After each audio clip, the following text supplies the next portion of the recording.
All right, man. What up, man? Hey, so thanks again to my man John Doe Yo, joining what us for up? today's session. It's Hell yeah. cracking. Hey, before we begin, man, hey, go ahead and tell folks where you're from and what you do. Right. Well, my name's John Doe. I'm part of Society of Nim Massacre Cruise. I am an MC, a DJ, a hip hop collector, a lover of the culture. I'm also a father, um, and a dude who reps the West and conscious hip hop to the fullest. So, Awesome, man. Hey, dude. So I always get started with just kind of like how you got into music. I know, well, I assume you started as a DJ. I know you ran a show for a very long time. You did it out at Cal Poly Slow with a couple buddies, man. You want to talk a little bit about the start of that? yeah, so I'd love to let me take it one step further back. So yes, I was a DJ forever, but I was not a DJ first, actually. I was an MC first.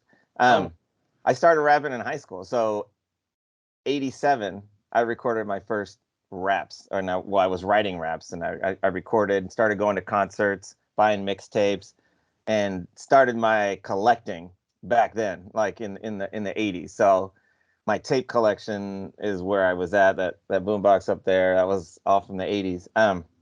And then, like, oddly enough, yeah, I came to school here in San Luis Obispo, and this is a very white town. It's a gorgeous place, but there is no culture here.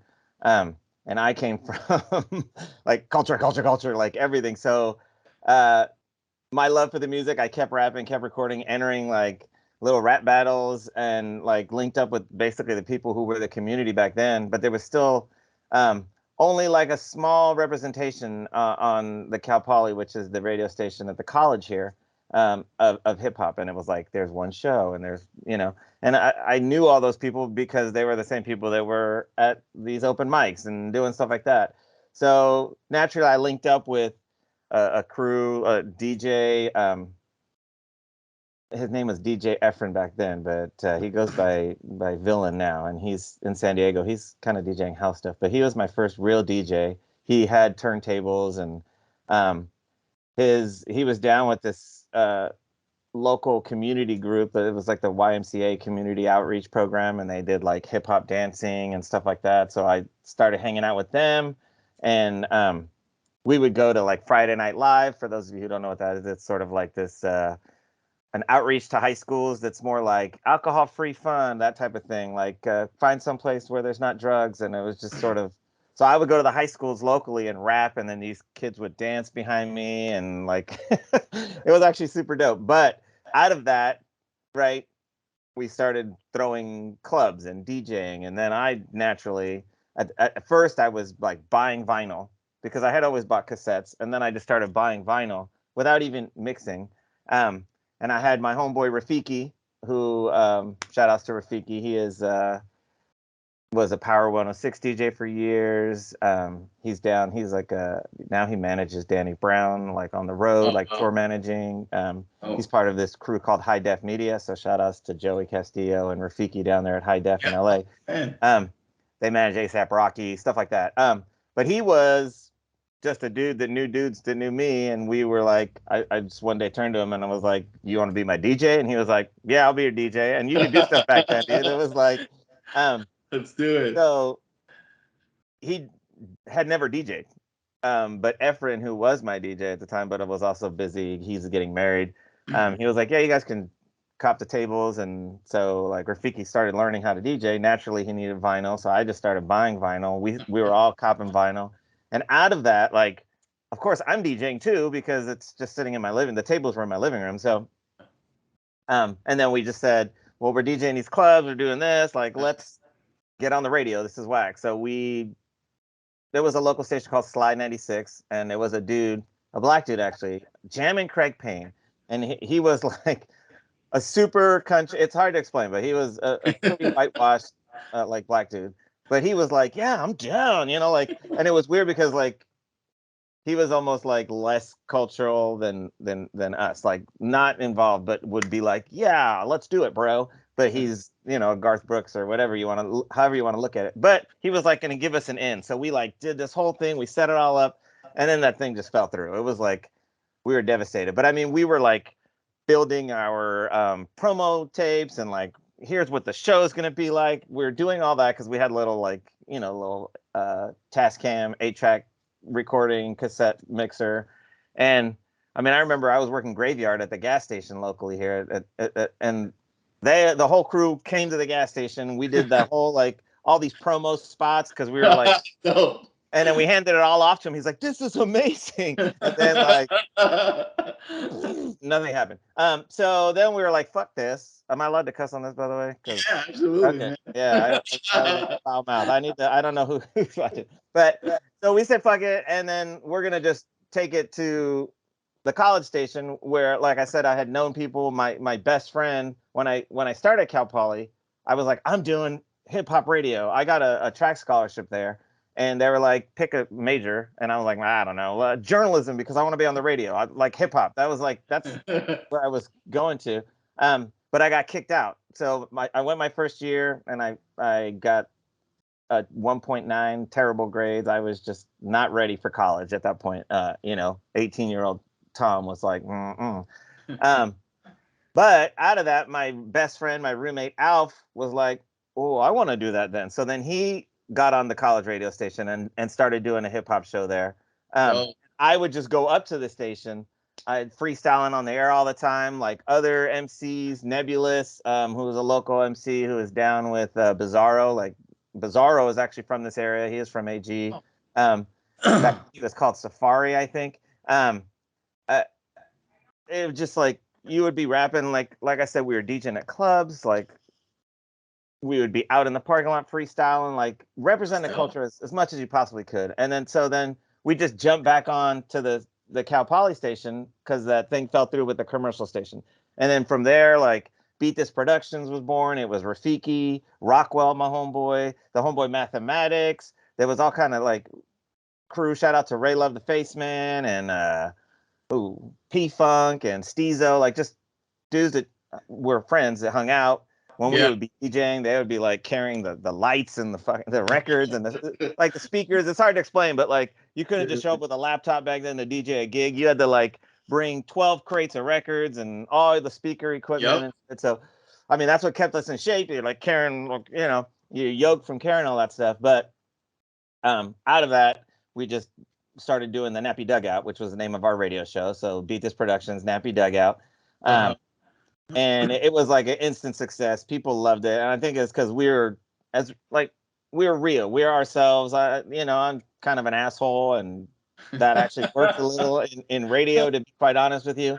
But also we knew our shit. Like that was the other thing, is like we had a love for the culture that anytime we did anything, whether it was a function, whether it was a radio show, whether it was just like, you know, making mixtapes or anything, it was like, we're going to rep this shit to the fullest because we love it so much. And that's what brought us together, was that we were all dudes from disparate backgrounds. Rafiki's from Compton, Rockwell's from Pasadena out there. And you know, I was like from Europe, then Orange County, then like Slow, Mathematics from the Bay Area. Like, and all of us just loved hip hop, you know? And I think that's the one thing I've learned, just like meeting you, the same thing. It's like this love of this culture, this art form, the music, everything that it represents, the power of it. You know, that's what attracted me initially, was the ability to like enact change, or at least within myself. Like it changed me. It taught me things that I never knew. And so we brought that to the radio waves. And honestly, that show and I survived on that show in some way for 16 years, which is amazing, man. I mean, we started that show. We started the only commercial urban station up here. After that, we successfully like shifted over to that, but we kept our show on the college radio station because you could do whatever the fuck you want on college radio and keep it, you know. Whereas the commercial station, even though we had like our hip hop mix show, you still were running a commercial radio station where you had to play like, you know, commercially viable music that would sell commercials. So, you know, like that's why it's called commercial, because you sell commercials. That's how you make money on a radio station. You gain a listener base, you target that audience, you know, like stuff like that. So we started, it was called Kiss 99.7. Then because it was so popular, they shifted it On radio waves, the lower to the left that you are, the weaker the frequency is, so the signal is weaker. So the further up you go, the more powerful your signal is. That's why you get like power 106, right? It's like way up the dial because you have the stronger signal. So like college radio is always in the low 90s. Like any college radio station you listen to is probably 91 point something. Like I don't know what it was up in Santa Cruz, KZSE or whatever it is, but it's probably That's yeah. it. Yeah, shout out to all the people up there. I mean, so many people have come through that station, like homies, like Yeah, DJ for sure. French and I think Jason D started up there, Kevy Kev, and who was the other? Casio. Shout out to Casio.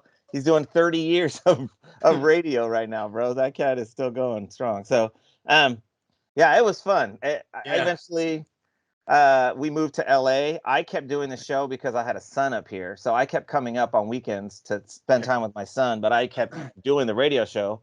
Even while we were in LA, Rafiki was on Power 106. We were like, I'm sure we'll get into it. We were working at record labels but yeah, dude, it's just a love for like, you know how it is. It's like, it starts out from being like, yo, did you hear this song on this tape? And then that has never stopped. The first time I heard, hip hop, I was like, this is my shit, and I'm listening to it. And to be honest, like, it wasn't even, Sugar Hill Gang. Like, it was literally Beat Street, and it was The Message. Those songs were the first ones that I was like, boom. There was a song called Captain What, which was actually, because back in the early 80s, everybody was rapping, like, like how Blondie did Rapture. Captain What was like, I think it was a Australian group, but it was a rap, and it was like, I was like, I love this shit, And then from that, then you get groups like Shaka Khan, redoing "I Feel for You" by Prince, but then she gets, Melly Mel to rap on it, and it's just like Run DMC. You start hearing stuff like that, and then man, it just doesn't stop. It grows from there, It was like that was that was I guess you kind of keyed in on like the late 80s hip hop and stuff. So I wanted to back up on some of the story that you just talked about, man. So so I didn't know you started rapping first. I always thought you were a DJ first, man. So that's awesome to know that you were an MC first. And so who are your early influences then, man? You keyed in on some in the late 80s, but talk to me about some of those that man, my made you want influences. to rap, man. Okay, well, I mean, Melly Mel, The Message Yep. made me want to rap. I mean, that song, I heard that song. I memorized it. Probably jam on it like later. Like I memorized that song. You know what I mean? So shout out to Cosmo D, because Nucleus was, it was electro funk, but that was what was like music, especially West Coast hip hop, started in electro funk. Like Rodney O and Joe Cooley and Egyptian Lover and even Sir Mix-a-Lot's early tapes. Those are electro funk. Ice-T, who is like known as a gangster rapper, started out in an electro funk like label. Yep. Like he was, he was in breaking, but like his first record like was a New York based like electro funk sound. 2 Live Crew, they were like early electro funk. So like that stuff I was in. I just listened. I loved all of it, dude. So but influence is definitely Run DMC. Like it's hard to like understate how powerful the impact of Run DMC and like Raising Hell was not their first album, but man, that album is the first album that like blew hip hop out to the masses. And like for people like me, I was already listening and loving hip hop. So like when Raising Hell came out, I was like, man, this is amazing. I think about Beastie Boys as an influence only because they were like successful white rappers, and like License to Ill was like a huge thing. I only look over there because that's my Beastie Boys cubby. Yep. That's another topic, but it's not just that. It was like what they were able to do after License to Ill and reinvent themselves, and then like Paul's Boutique, which to me was one of the probably top 5 hip hop albums of all time, easily best produced albums of all time. So people might argue, some people don't like their rapping MC skill level, but to me, because I was listening to them back then, they represent that old school, like pass the mic vibe, the energy, like they kill that part to me. So like, I've always loved that. And even though like, I've never been mad at them because they own that. And then they develop that production sound and then switch to the like, a live band hip hop sound, and then like like did all the stuff that like pushed the culture forward to me, like, and brought this music to a larger audience because more and more people start listening to it. But so Melly Mel, you know, my favorite rapper of all time is KRS-One. So I would say that he is Oh probably man, no, he is okay, the one who, like, I was like, this shit right here. You know what I yeah, mean? Like, and again, it was probably Poetry was the first song I heard by him. okay, And it was on one of those K-Tel compilations. I don't know if you remember, this is like tape buying, but Priority Records actually started out this label called K-Tel Records. And they oh, all they would do is put out compilations. So that's how they got started. And so, like, you got to listen to a bunch of hip hop, like, by buying one tape, and you'd be like, damn, what's this, you know? yep, Um, learning but about. Poetry was on there, on one of those early compilations. And then growing up in, like, by now I'm in Orange County, and K-Day, KDAY, which is like LA's seminal, like, first all hip hop station. It was on AM, so it's 1580 K-Day.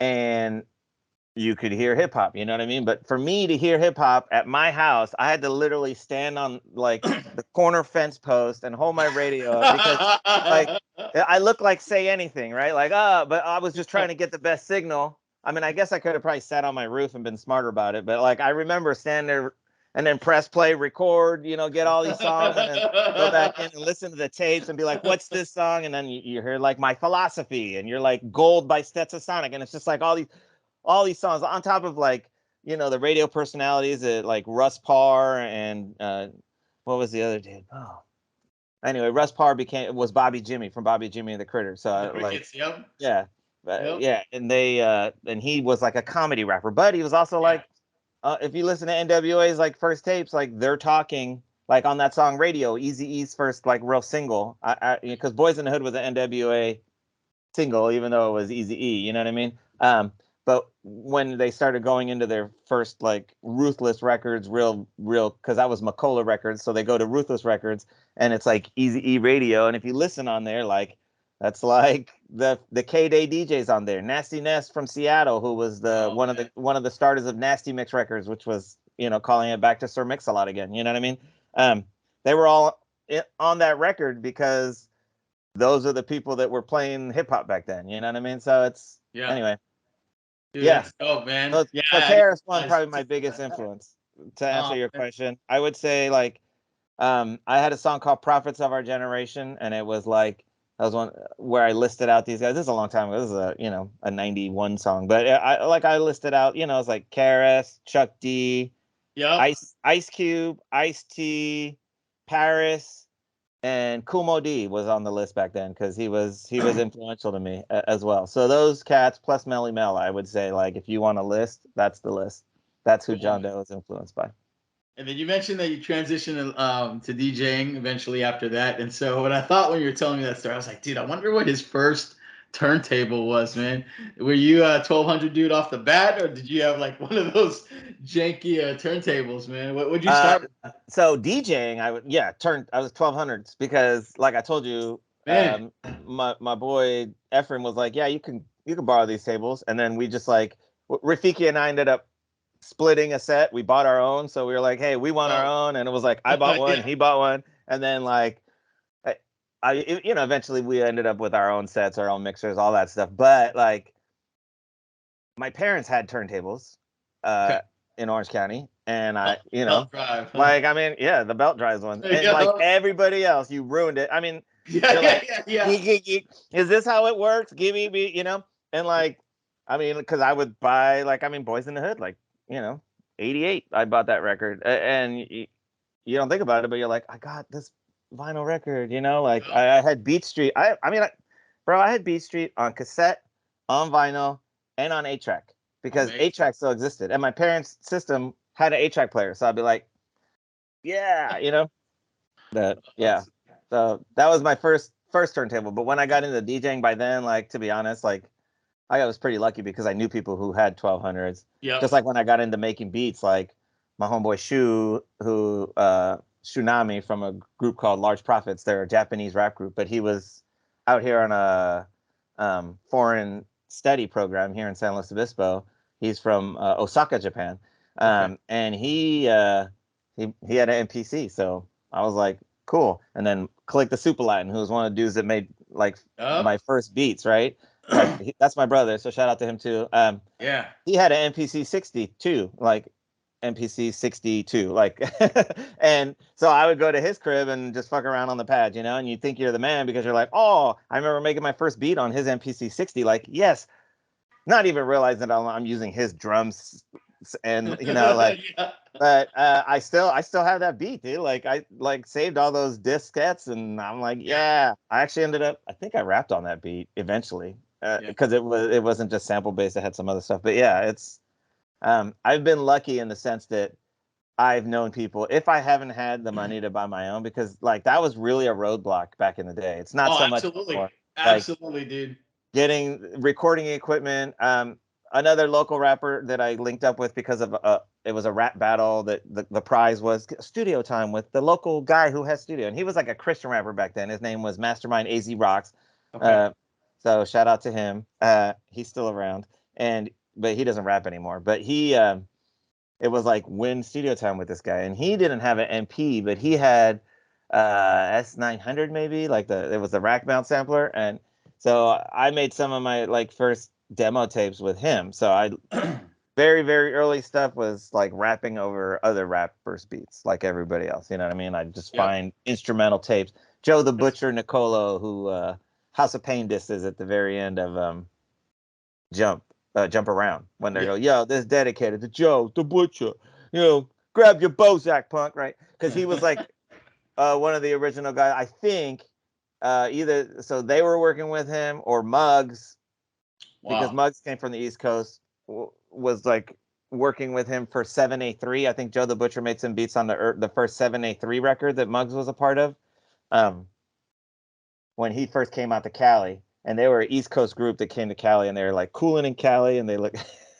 I don't know if you remember like 80s like California vibe dudes, but they were like wearing shorts and chains. It was just so funny to see. But Absolutely. anyway, Joe the Butcher had like, it was just called Butcher Beats and Breaks. It was just like sort of like those Cameron Paul break records, if you ever bought those. And I would rap over those breaks and just be like, you know, so like you don't want to hear them, but they're old like Hitman. That was my first like real recorded name. I went through like 20 different names, Oh shit, that's people, wild, but man. I was called the Hitman back then because you know this is like 1990 and gangster rap was It was popular. So super popping, yeah. I was like, yeah, but I was like a white dude, and I mean, I did stupid stuff like get in fights and knew friends that were drug dealers and just dumb shit. But I Yeah. wasn't like, I'm not a gangster. I was never Yeah, that. yeah. So I was always like lyrically sniping you, metaphorically killing you, like shit like that. That's So it was right. always like You gotta using that, like push my it. posse rolls thick to the club, and like that. So it was super corny in a sense when you look back on it. But I mean, it was like part of the growth. Like, like That's right. I was TMC and Kid T Mac, like DMC. And then like you go like through these phases, and I would rap, like my very first raps were very, very basic, like, and it's just the influence. You just start listening and start writing way back then. And so then I was the hitman for a while. And then like I had my friend, they were literally my friends, but they just liked rap, but they didn't know how to rap. They were just like, I mean, a white dude named Keith, and an Asian chick named Amy, and a Mexican guy named Alf that I just met in slow, but they liked rap, and Yeah. you could do this back then. It wasn't like, are you real or not? It was like, we love this shit. Let's just Yeah, do let's it, just do it. And then, Yeah, but for none sure. of them could rap, so they were my posse. I'd make up their names and I would write their verses, and then like, here you go. Okay, you're gonna be Matrix. You're gonna be this guy, and then, but like when you listen to the tapes, it's just me rapping their verses, like all these old stuff. But they still know those verses, which is That's amazing to me. so. You know what I mean? Like, oh, hey, I'm a financial advisor in San Francisco, and I somebody will got ping me and this. be like, I still remember my verse, and it's like this super gangster verse, and it's That's like some awesome, man. 50-year-old Asian chick rapping at me in the phone. But like, I love that shit, dude. Um, Yeah. so yeah, Hey, do you so you mentioned all, like, it sounds like you got a good safekeeping of all those tracks, and so I also wondered too, for your shows, did you archive any of those shows? we did. Uh, I mean, we recorded on tape, so I have bags of Nappy Dugout tapes, and it's just Dude, that's like, crazy. yeah. Yeah, So same I'll code. go. Oh, I'll go go ahead. ahead. No, he just mentioned that he used to talk about like you guys calling the classified ads. And Oh things yeah, yeah, like, yeah. oh. So we called those phone lacings. Yeah. So that was me and Rockwell, dude. Like, so on the show we would do some stupid stuff. That's probably why people like us. Like we would have all these personalities, you know, like Jerky Boys type personalities, That's and right. then we would just like pretend to be people. And at first it was like before Rockwell, I met Rockwell, it was just Rafiki and me, just the two of us. He would mix and I would talk, you know. And then like what would happen is like I would get bored, so I would just start being like, let me be this other person, you know. And then like those personalities like kind of caught on, and then audience people that didn't realize it was me, or maybe they did, I don't care, they would be like, hey, is so and so around, you know, is Ollie in, you know, is the SAR, like, can we speak to Pierre? They would call. And so then like it would start being these things where I would just go in the other room and call the studio line and pretend to be this other person, you know. And then for a while I would be like switching between voices, because I'd be like, yo, so hey, what are you doing, like so and so, and you know, and then I'd be like, yeah, I'm doing this, you know. So I'm like talking to myself, and it was fun, but it was like exhausting. So then when Rockwell came on, Yeah.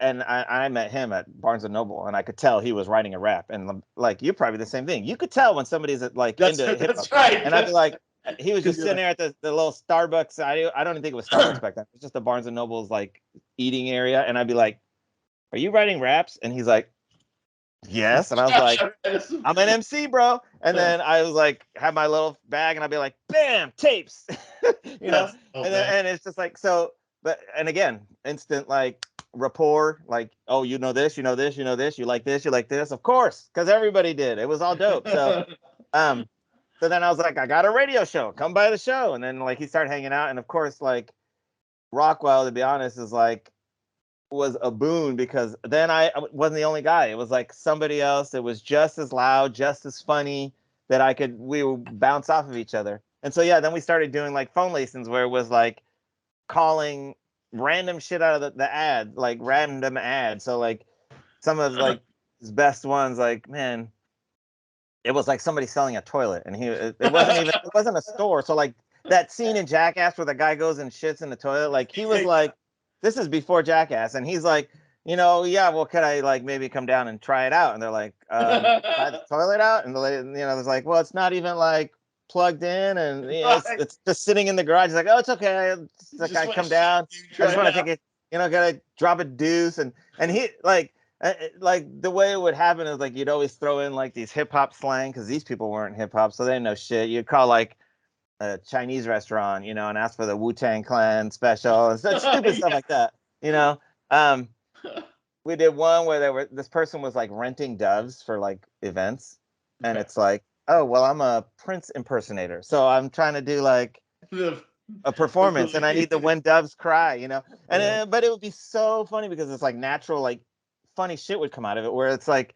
you're like, well, there's pyrotechnics involved in my performance, so like if some of the doves are caught in the Some flames, is that, risk you know? involved. And then and the guy's like, oh yeah, well, I guess, yeah, as long as it's like one or two, it's okay. Like he's talking about burning his doves down, but we would just do stupid shit like that, like, you know, call parking enforcement. But it was like, for being just a couple like college kids just Yeah. having fun, like it was actually hilarious. And we even look back on it, and we'll play some of it back to ourselves. We did, and we just start cracking up. I think I put some stuff on my social media. There was one where we did an interview with Big Pun when his album dropped, and like Whoa. you Shit. had, yeah, except it wasn't Big Pun. It was Oh shit. it was like when on that Caribbean Connection where he's like, warning, you know, you want to Oh, rumble with the pun, huh? And it's like shit on the whole industry, right? And so we were like, oh, we got Big Pun on the line. And then we were just like being like, so Pun, you got a new album out, like, you know, blah blah oh. blah. And then Rafiki's in the studio, like, and he was just taking that part and just scratching it, and it was just like and so every answer to the whole Big Pun interview, he's just shitting. And then we're just asking questions, and it's just Oh, that's awesome, man. it's I'll have to fucking, check that one out. yeah. I'll send it to you. It's just it's funny as fuck. And the other part is like we were making ourselves, we would die laughing in the studio. You know what I mean? And Yep. so we didn't care, even if it like maybe a bit is not hilarious to somebody. Like we were enjoying ourselves so much, and I think that That's it, energy man. it's the same thing about a live hip hop show. The energy, like it's kinetic, man. You can feel it. Like you vibe off of it. That's I right. mean, that's you've performed. You know what it's like Yeah, yeah. that feeling when the crowd is interacting with you and you're just It gets you pumped, building, man. and it's Yeah. like boop, boop, boop. So you're getting hyped, then they get more hyped because it's just like that was the same thing, man. So yeah, those phone lacings were dope. But shout out to Rockwell. He was the master of those. I'm not lying. He was a funny dude. Well, I love it, man. You guys are creating a platform for yourselves to share the culture and just have fun with it. That's probably the biggest thing, man. Did you guys also like bring folks on the show, interview them, all local MCs, and Oh yeah, of course. So like continuing from before when we used to freestyle, yeah, we would always bring local cats. They always had that's so an dope, man. invite to come up to the station, That's rap right. on the air, play your music. People would, Yep. kids would call in. Like some dudes that are like now mainstays of the local scene. Like, dude, they were got their start listening to my show, like calling me when they were like 15. Like, I want to rap on the air, That's and we would awesome, let them. man. We'd be like, just don't cuss, but you can go ahead, spit some bars. And I was freestyling all the time, so like it was like a sort of like an open feeling, so that people weren't ever like, oh, I don't know if I can do it. This is like, yeah, or come by the station, we don't care. Like, and Yeah. then we would throw shows, so like we brought like the Licks, Razkaz, like the Good Vibe family came up, Oh man. Hyro, DJ Cuber, Same. like, so we would have all these people, like, and of course you're like, well, you're coming to perform, so you're coming to rap on our show, so like, here you Yeah, go. So we have exactly. like freestyles from them on there, so it's like, yeah, it was super organic and super fun. Like that time, because we would also DJ. Like we were DJing house parties for fraternities. We were DJing like actual like every club here you could think of. We DJ like, I knew like Chuck Liddell and like I his know. brother Dan. Like they got started as like bouncers. So it was like the DJ community, like the bar Yeah. community. So bartenders, DJs, bouncers, everybody, like you're stuck downtown until whatever time it is, 2 in the morning when you finally leave. So then all of you end up at fucking Denny's because it's the only spot open. You're just sitting there just Fun. chilling. Like, so like I knew Chuck Liddell way back in the day when he was like his first like fights, like, That's and he was crazy, like, "Oh, man. I'm gonna be the Iceman." And I was like, "What a dumb fucking name," All right. And then it's like becomes the legendary fucking dude. Like it's Dude, amazing, I'm a Lytel So fan hardcore, man. Oh, that's so dope. yeah. So, but like I've seen him like, dude, we were DJing this one club and then some girl got her purse jacked and he jumped over the bar. He was bartending. He jumped over the fucking bar, chased these fucking I fucking believe it, cornered man. them in the street and kicked the shit out of them. It was like 7 dudes. Then they took him to court because they were like, "Oh, he beat us up," and he was, because it Man, turns out, oh, he knows he's trained in fighting and da da da. He was, I mean, he was fighting, but he wasn't like UFC wasn't. It wasn't. He wasn't UFC fighting then, because like, bro, he's bartending. But like, yeah. that was like the old days. Like, I mean, he knew Dana because Dana was like starting to try and get in there and manage him because that's how Dana White like got Dude, it's involved in that crazy, shit. man. Like, so, but yeah, I mean, they were just like, this is a town. The cops knew him because Yeah. so, and he was like, well, they fucking jacked this girl's purse, and I fucking, and then they're like, Fucking all right, beat you're his good. ass. See you Makes later. sense Like to you, me. and it's funny because it's like these pussies, dude, there's nothing better than knowing these kind of people because especially when you're loud and obnoxious and outspoken like we are, dude, we never had to worry. Like, Yeah. there's a dude named Big Mike, right? He's local, so shout out to Big Mike. That's the homie. And he was like always getting into trouble, like a big, like he's called Big Mike for a reason. Like he is actually, you want to ask about people coming to the radio station? He would come up to the radio station, and then like he's the one that found out Suge was at CMC, which is the prison. So Suge Knight from Death Row Records, That's when he right. went to Yeah. jail, he was up here because it's like a minimum security prison. There's like, I think one of the Manson family people is up here, like some other people. But this is where he was incarcerated, and the inmates would listen to our show because it was hip hop. So we would get letters from the prison, you know what I mean? And it's Oh, like wow. prison letters, like they're drawing like prison art and like because they don't got anything else to do, and That's they would right. like we love them because they were such a dope audience. Man, I haven't heard anything new because I've been in jail for 10 years. Like, play me some dope shit. Um, well, anyway, he gave Suge a shout out, and then like on the air, like, what up, Suge? And then the fucking next week, we're on the air and some dudes roll up and it's death row fucking people coming to the radio station.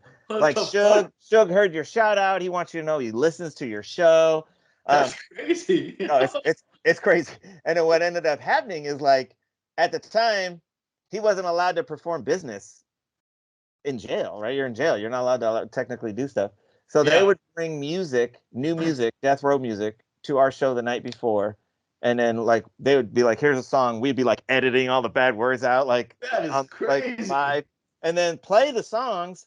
And then he would be listening. And then they would go into the visiting hours the next day in the morning.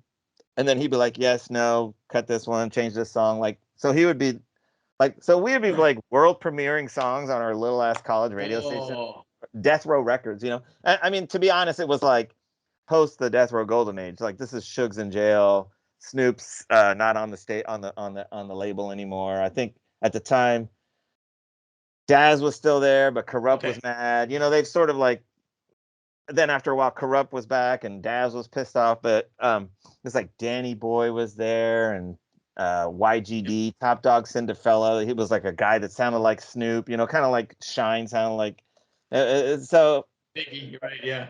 Yeah. I mean, like, dude, we didn't care. We loved it. It was fucking like Michelle A, because she was like his wife at the time, quote unquote. She came to the station and did a Christmas toy drive for local kids. Dude, that's crazy. That's so freaking awesome, man. Bro, it was amazing. And like, she was super cool, but like, bro, first of all, she was iced out. And we're, again, I want to stress, broke as hell, college kids, just like, and she's got like jewels like this big, this yoked out fucking, you know, bloods behind her, like huge dudes, like her bodyguards. And then, of course, like Big Mike, like, shout out again to Big Mike. He comes up to the station, bro, and he's like drunk and like, yo, what's up, Michelle A? And then all of a sudden these dudes are like, oh, you know.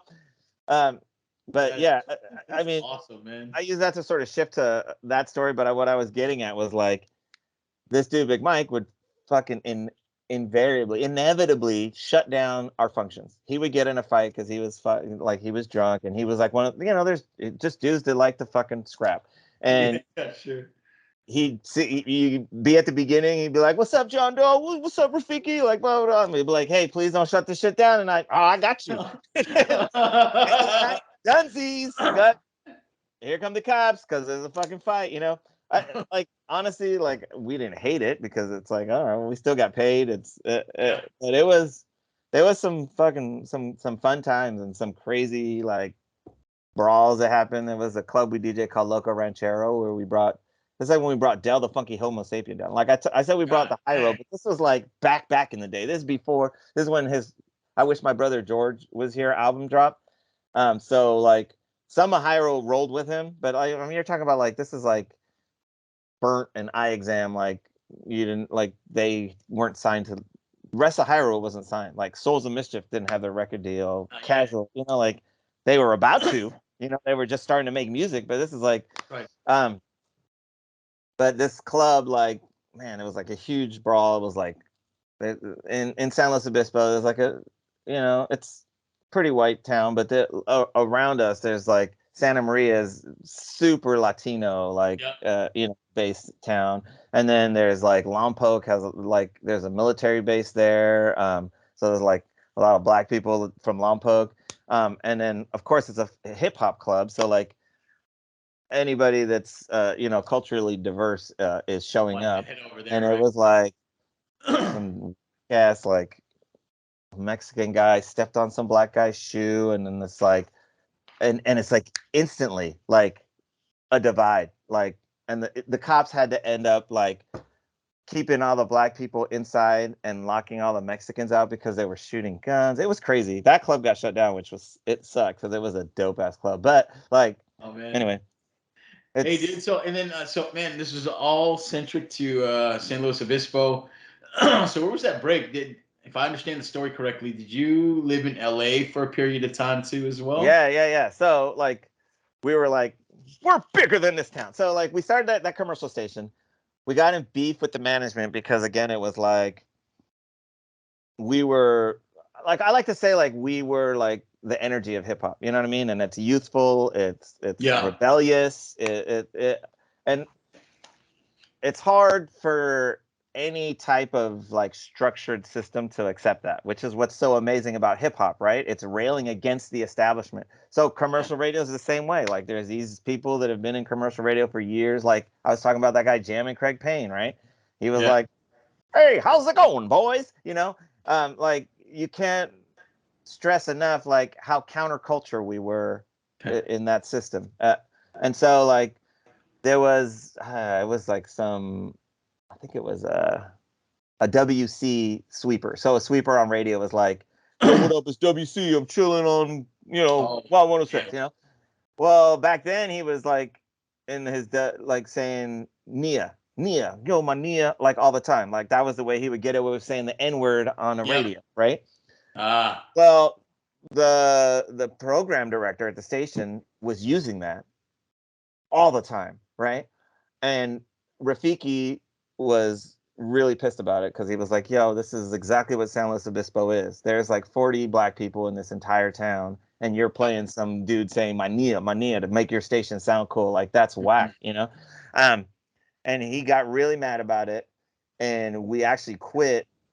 We were live on the air, and he got in an argument with our program director, and we were like, "Cool, deuces, we're out." We quit the Oh, station. And it was funny because there was like all these people that were like hating on us because we were college radio guys and we became commercial radio people, and they're like, "Oh, how can they be commercial? They're sellouts." But we weren't. We snobs. were Yeah. just fucking spreading hip hop. Play Um, music. Yeah.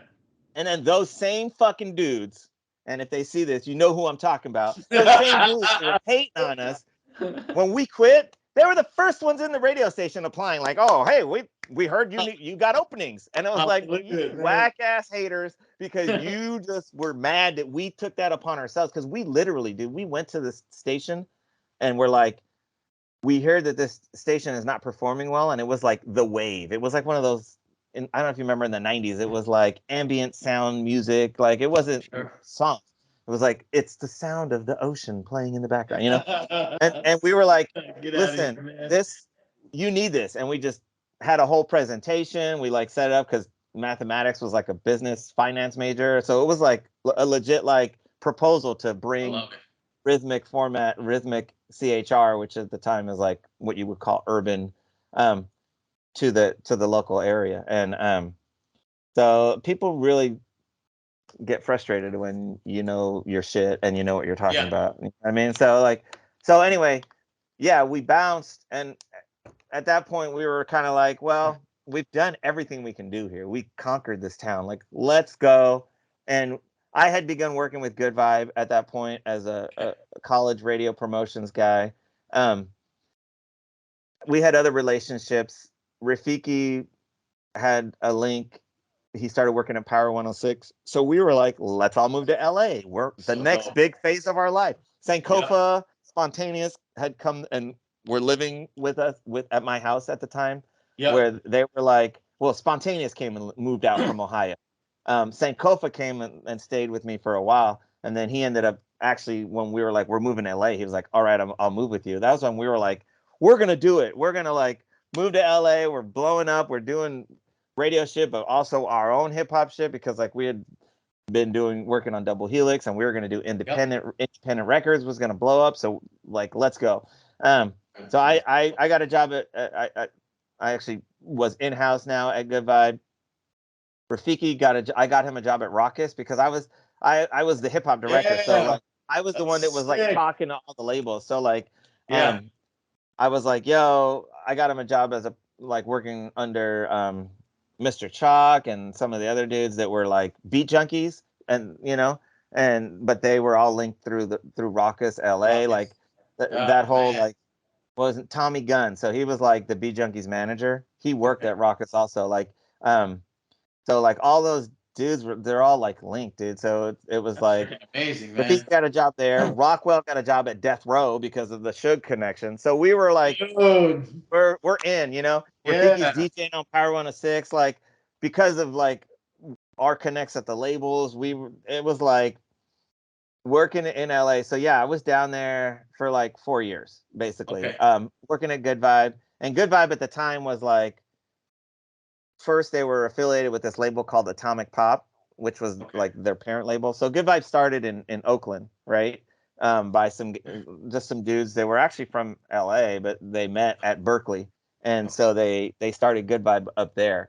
And Panda One, so shout out to Panda One, aka Jack Splash from Plant Life, right? He was one of the first MCs signed to Interscope Records back in the day when he was in high school. He was like a little white kid, and his name was Money Matt. And the other rappers that were signed to Interscope Records back then was Gerardo, so Rico, Oh yeah, Suave.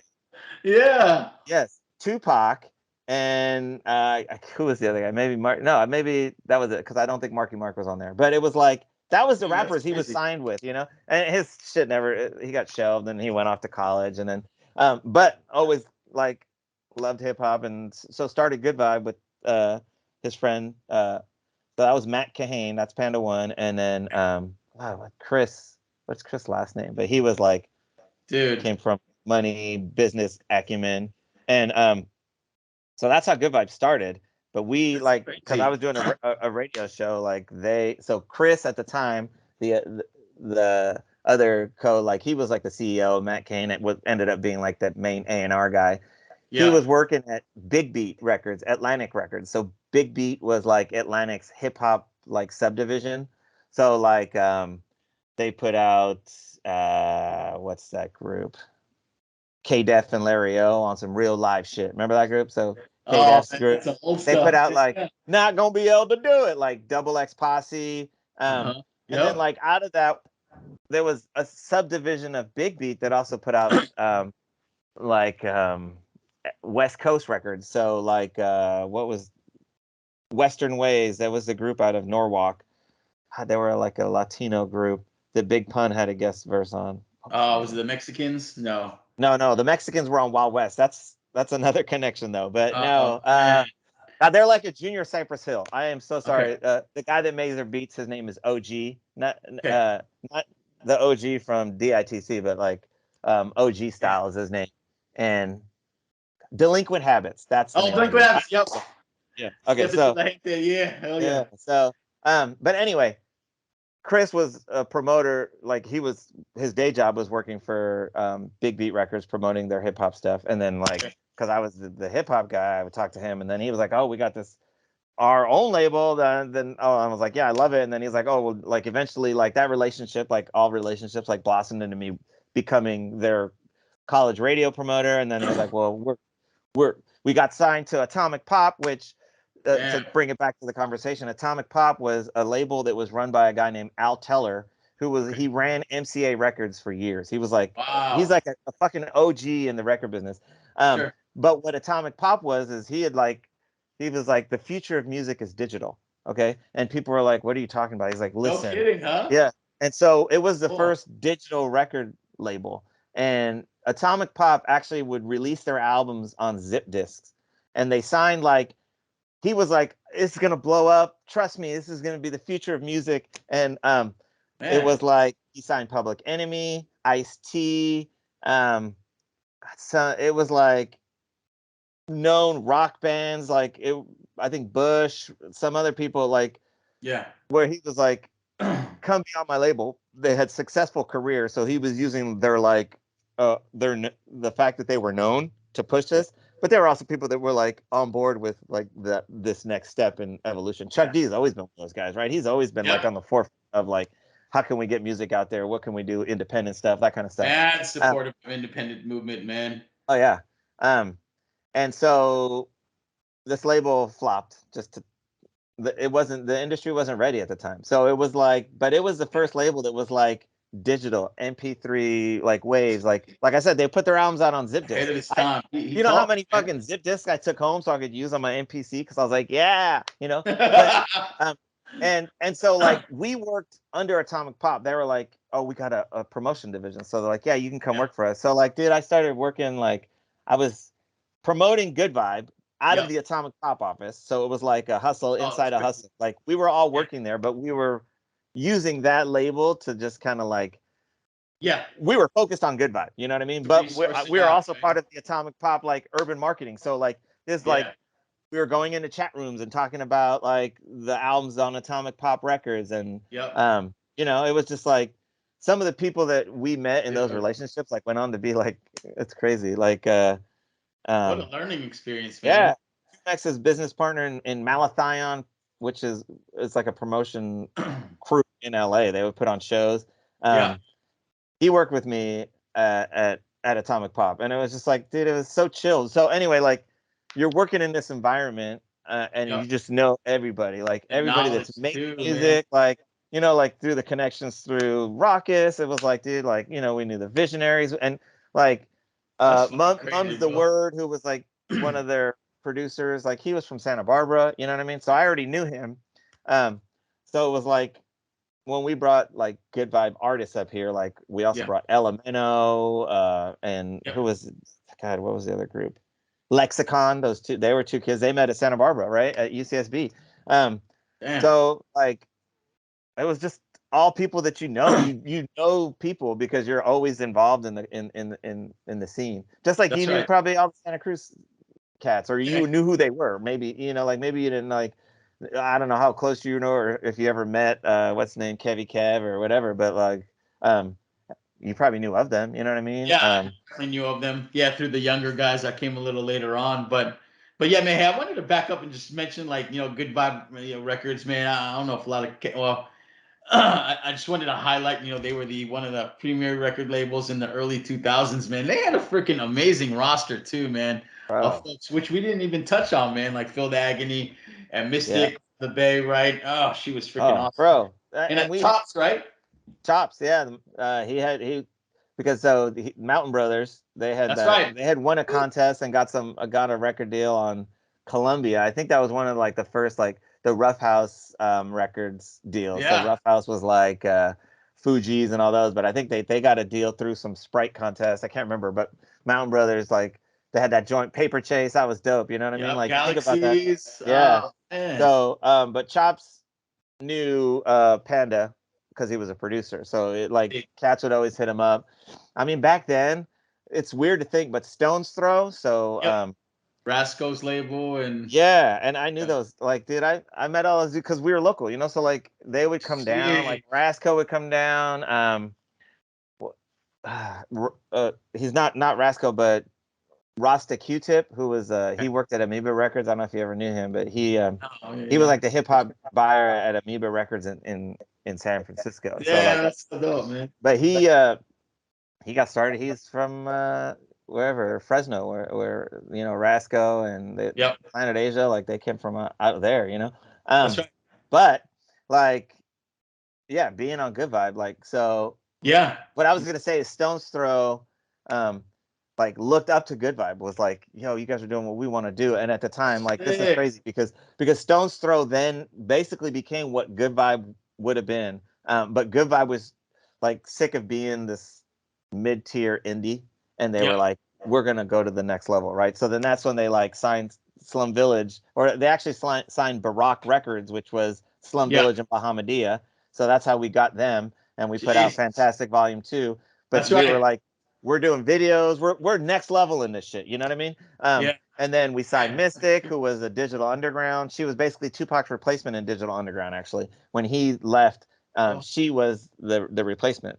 Dude, that's crazy. And she so like sick, man. Yeah, she grew up with like Conscious daughters, so she's like homies with them. Do you remember them? Like, absolutely. Yeah. So this is Bay Area like hip hop, but she is like down with all that crowd. And so we were getting beats, like, so Chops produced a beat on Bahamadia's EP, right? The BB Queen EP, that song that had, funny enough, Rasco and Planet Asia on it as well, because Special Forces, man. Yes, Special Forces, right? That's Cali Agent. So and then we had a rapper named Spontaneous, which is funny because my partner in Double Helix name was Spontaneous, but it was a different Spontaneous. So like we had to start calling him Spawn so that Spontaneous could be himself. And then they had Big Dro, and he was by far my favorite rapper on the label, which is wild. Big Dro came from a group called The Kraken, which they rapped on the first Animal Farm EP on a song called that's another the Combine. album, man. Yeah, so the Animal Farm. Panda One had a an album that he never put out. It was amazing. This one he started switching into his like funk personality.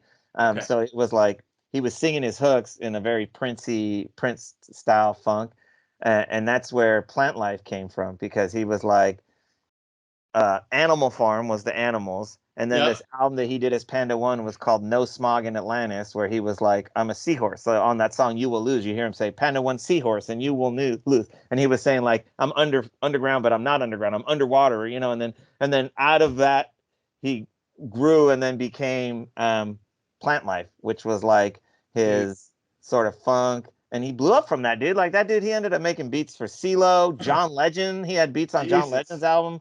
All kind of cats.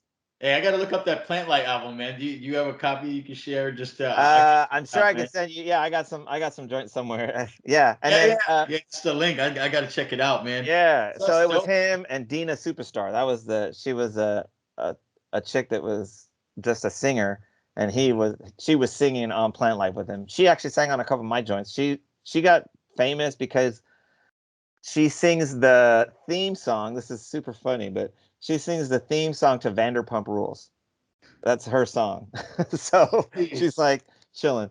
So shout out to Dina, because then she became Dina Deadly, and then God, I shame on me, I don't remember. Oh, Memoir Music. That's the name of her new band. So Memoir Music, check that out. Nice. Give it out. So. Well, hey, man. What about so you mentioned too, like Slum Village too. You later on picked them up, and so did you do any tour managing from them? Oh yeah. So well, okay. So first of all, Slum Village has their own tour manager. His name is Tim. He's the guy that talks at the beginning of the album. We come to raid you. You know that deep Oh voice. He yeah. was a swole ass big dude. But anyway, so shout out to Tim and Timotheus. That's the name of his management company. But it was a Good Vibe tour. So I was the Good I Vibe tour gotcha. manager. So yes, it was Cali Agents. It was Damn. so Spontaneous, Cali Agents, Bahamadia, and Slum Village. And then Oh, on fun, some of man. there was different groups that would hop on some of the others. So like Zion Yeah. I performed on the West Coast shows. Um, what was the other? The Nut House performed when we were in Philly. So shout out to the Nut House. And what was the rapper in the Nut House? He went solo. He was actually put out a solo record produced by Chops on. Golly, I got dude. to think of that. But anyway, yes, we toured. That was like a huge tour. It was so dope. So we did uh, San Diego, LA, Yep.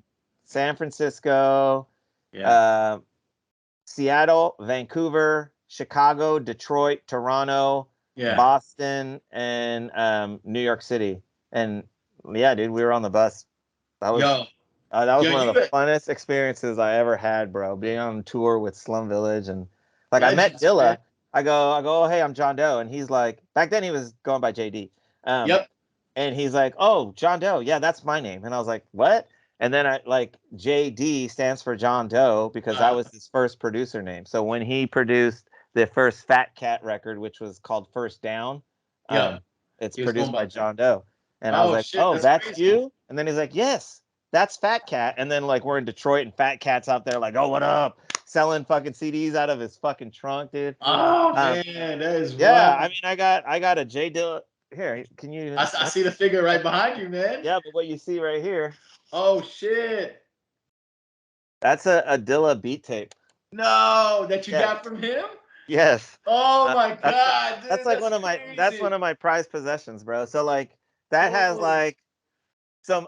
I mean, there's still beats on there that I guess they've come out on one, because Ma Dukes has put out like so many Dilla beat CDs and albums, but I listen to them. There's some that are on there that I'm like I still haven't heard that either released or like because some of those became like I think Yeah. Royce the 5'9" and Busta rapped on some of those beats that are on that tape, but it was like it was my favorite Dilla time of producing too. Like, and then the B side is like remixes that he made, and it has like Frank and Dank's album that never really came out. It was just like they came out as like songs on singles, but it was like so yeah.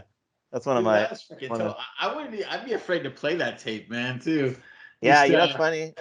I recorded it. I digitized it a long time ago when you could first oh make good. MP3s, and then Uh-huh. like, but I did it. It was like a shitty job, like because you couldn't Yep. like control like it would like it's like it automatically puts the end of the song, but then it's like the beginning of the next beat is on there because the way he made his beat tapes, he was just like Oh, loading it just beats went in.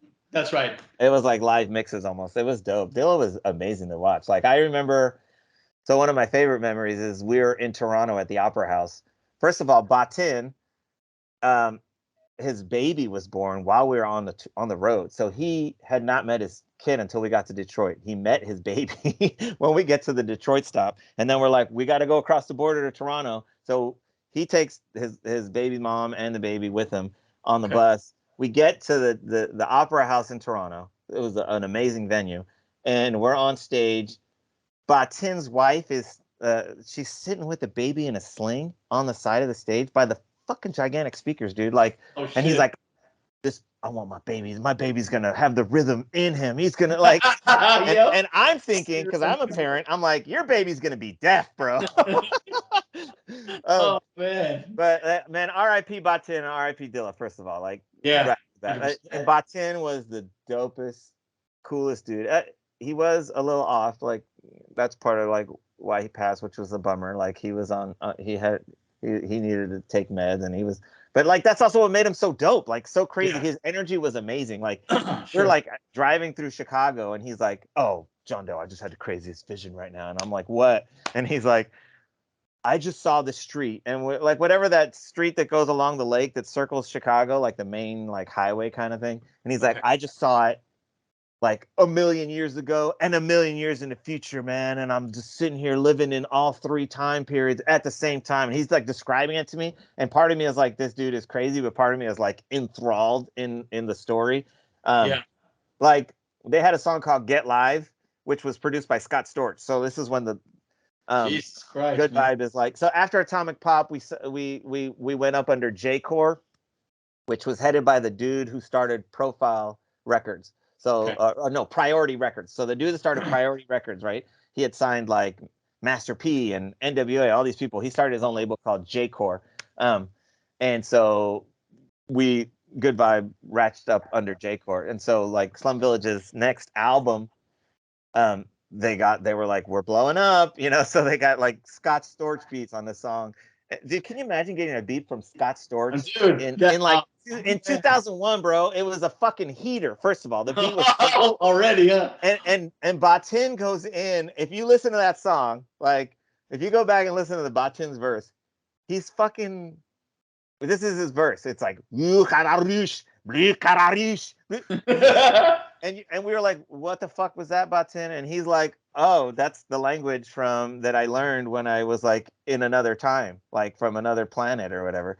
Oh, shit. So basically, he took like, you're talking about $500,000 Scott Storch beat, and he just fucking rapped a fake language on it, like his verse, and everybody's like, what the fuck, Batin? That's great, man. That is what I loved about that dude. He was fucking so unique, so his own thing. But anyway, to take you back to my favorite Dilla memory, outside of that thing, is they're on stage fucking performing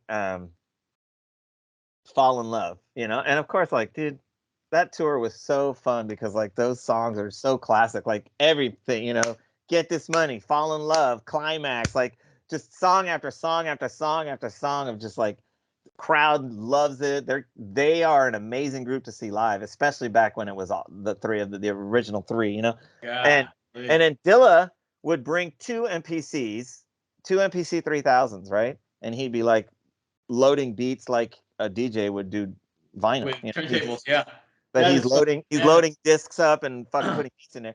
And I'm just sitting there watching. I'm like, dude, I'm probably like 10 feet away. Because, I'm just off to the side. Like some videos you can see me on the stage because it's like, people would just be like all over here. And it's like, he's like fucking around making a beat. He's making a beat. And then he goes, oh, hold up. He goes, I just made this new beat.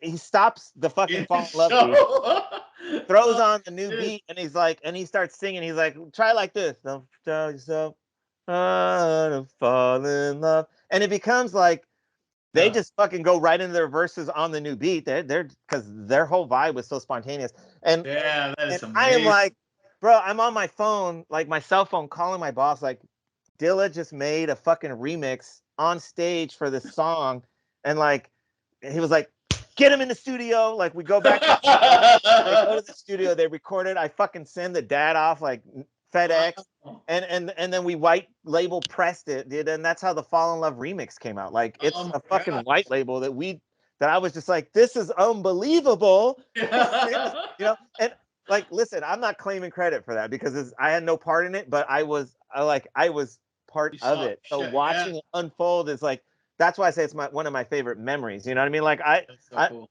like I do not misconstrue what I'm saying. I was not a part of that, other than like I Yeah, was the saw it fucking happen. dude that sent the record out to DJs like this is brand new, and like being able to You tell know. that story, like, bro, you don't know, I just watched him make this shit. It's amazing. But yeah, it was that was fun, and then like OK Player Tour started, so then we like Man.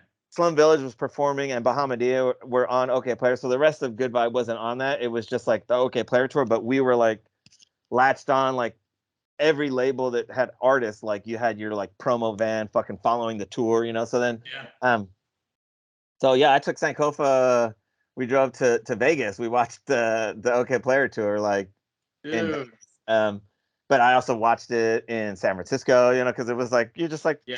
free. And then it's like anytime they would come out, like the last time they came out, and it's just T3 now, and young RJ, who is the son of the guy that started Barack Records. So RJ's new arrival was an R&B group in like the 80s. So they sang that song "Shackles on My Feet, You Owe Me," like that song that Nas used the hook for. Genuine sang that hook for "You Owe It was Me." him. That was RJ's song, so RJ got paid off that. But Oh in any shit. case, he he just owned the studio in Detroit, and he basically like funded Slum Village, like Dilla, like so Just put Barack it was his there. label, right? And his son, Dude. young RJ, was what was the name? RJ Gunner or R Gunner, can't remember, but that Uh-huh. was young RJ's group. Dilla did songs with them too, like, and but now, you know, after all the changes, so like Dilla left, and then what's his name came in. Ah, God, how am I forgetting these people's names? But who's the guy that joined Slum Village? I love him too. Oh, I can't remember off the top of my head. Elzai. How can I forget? Oh, So Elzai. Elzai, Oh yeah. man. So Yeah. Elzai joined Slum Village, and then he Yeah. was like rapping Dilla's parts, and then like they finally like had his own Yeah, he's got thing, and then total. Batin left, and then like, and you can hear like Elzai talks about it on I think his song Reunion, where he talks about like the issues that he had like fitting in, like being viewed as like this dude that's just rapping Dilla's parts, and you're not Dilla, Yeah. and then like the issues he He's had with amazing though. Batin. But he's a fucking dope ass lyricist, you know what I Oh, mean? dude, yeah, he's got a So bunch of dope solo stuff. yeah, oh, amazing. Hey So man, hey, so you were like exposed to a lot of great MCs and just I mean just network you had. Did any of these guys know that you freaking were an amazing rapper too? And did you get a chance to work with any of I them? would say that they knew I was a rapper too. Let's say Dude, that. I don't think so, like, because we were like so underground, right? Like yeah, we were like associated with Anticon and that kind, like that I new know. like movement. Freaking dope though, And man. so of course, like I thought I was a dope rapper, Yeah. but like Yeah. to be perfectly honest, it Yeah. was viewed like it was looked down on by like, Like the backpack scene, right? Kind of. yeah, I mean, Yeah, yeah, like, yeah. I That's mean, you're right. talking about like atmosphere, right? Like Yeah, when that's we went, right. first time I went to Scribble Jam, so like I went to Scribble Jam twice, and like it was like atmosphere, idea, all those dudes, you know, and we are just like all chilling, kicking it. Like I wasn't like I'm not friends with Slug, but I mean, I Saw remember watching the him. MC battles next to Yeah. Slug. Like I have video from there. Like we're all just chilling. Like and he's performing songs off the Lucy Ford EPs because they haven't Ah, come out yet. Like yeah. that's how far back it was. That's my And favorite album. Yeah. oh yeah, amazing. You know, but like I remember vividly, like L.A. hip hop cats. I don't want to throw shade on people, but Yeah. like known groups signed to Loud Records. Let me just say that, right? We're Okay. like shitting on these dudes because they were like, oh, they're nobodies and they'll do shows Right. for no money. Like, but that's like who we That's what were. they We did. were just like, we just want to rap. We don't care. Well, Yeah, like yeah, they felt like, exactly. oh, well, you're not signed to a record deal, like so you're not legit. Like it was like that indie movement was just starting. You got to That's understand, right. like, record That's right. labels were real. You know what I mean? Like, and if you Yep. weren't signed, then you weren't cool enough. You know, it was like a very like um enclosed boys club. So like you had to have, if you weren't on a record deal, you weren't a real rapper, really, you know. Yeah. So which was funny because everybody started out being not a real rapper, then according to your definition, you know. But Right. so, but yeah, like one of the things on that Good Vibe tour though, like they at the end they would close the show like after Slum Village performed, like Raise It Up. Okay. Everybody would come out on the stage and then they would just have a cipher and everybody would, Ah, that is and they would sick. let me like they knew I Spit rapped, so they would raps. be like, John Doe, get up here, and I'm up there in my dude like back then I was like I would wear sandals, my flip flops, and like a Hell button yeah. up like you know like a polo shirt. Like that Uh-huh. was my outfit. Like that was my de facto outfit. I was in shorts, like a short sleeve like button up like polo shirt and flip flops. And I was like the most like Right, bro. non-assuming, non-hip hop looking dude. And then That's they'd right. be like, John, don't get up here. And I'd be like, boom, da da da, you know. Fucking But like, kill it. yeah, so like um I feel like part of one of my regrets is not being more aggressive in my pursuit of like I want to work with you, you know. But also Yeah, like yeah. back then, people were getting paid. Like Dilla was getting paid money from like even from Slum Village. Like if Slum Village wanted a beat from Dilla, they had to pay him money out of their Oh, record. it's a Like business, man. Yeah, yeah, yeah. and so and the amounts of money, like this Must is have been again crazy. going back to like what it costs to buy studio equipment, right? Like dude, Yeah, I didn't have that money. Like I didn't have $10,000, which yeah. in retrospect, like probably would have been worth it to scrounge up or borrow $10,000 for a Dilla beat when he was in his prime. You know what I mean? But like I wouldn't. That wasn't. Yeah, Didn't have that. So I never was like, that's right. "Hey, give me a beat, Dilla." You know, it wasn't until later No, no, for sure. that I Not started back being then, like, "I man. don't give a fuck. I'm gonna ask people if they want to do something with me." Because what's That's the right. worst that's gonna happen? They're gonna say no, and then I'll just be where I was before. I don't have Yeah, a verse from Sean P.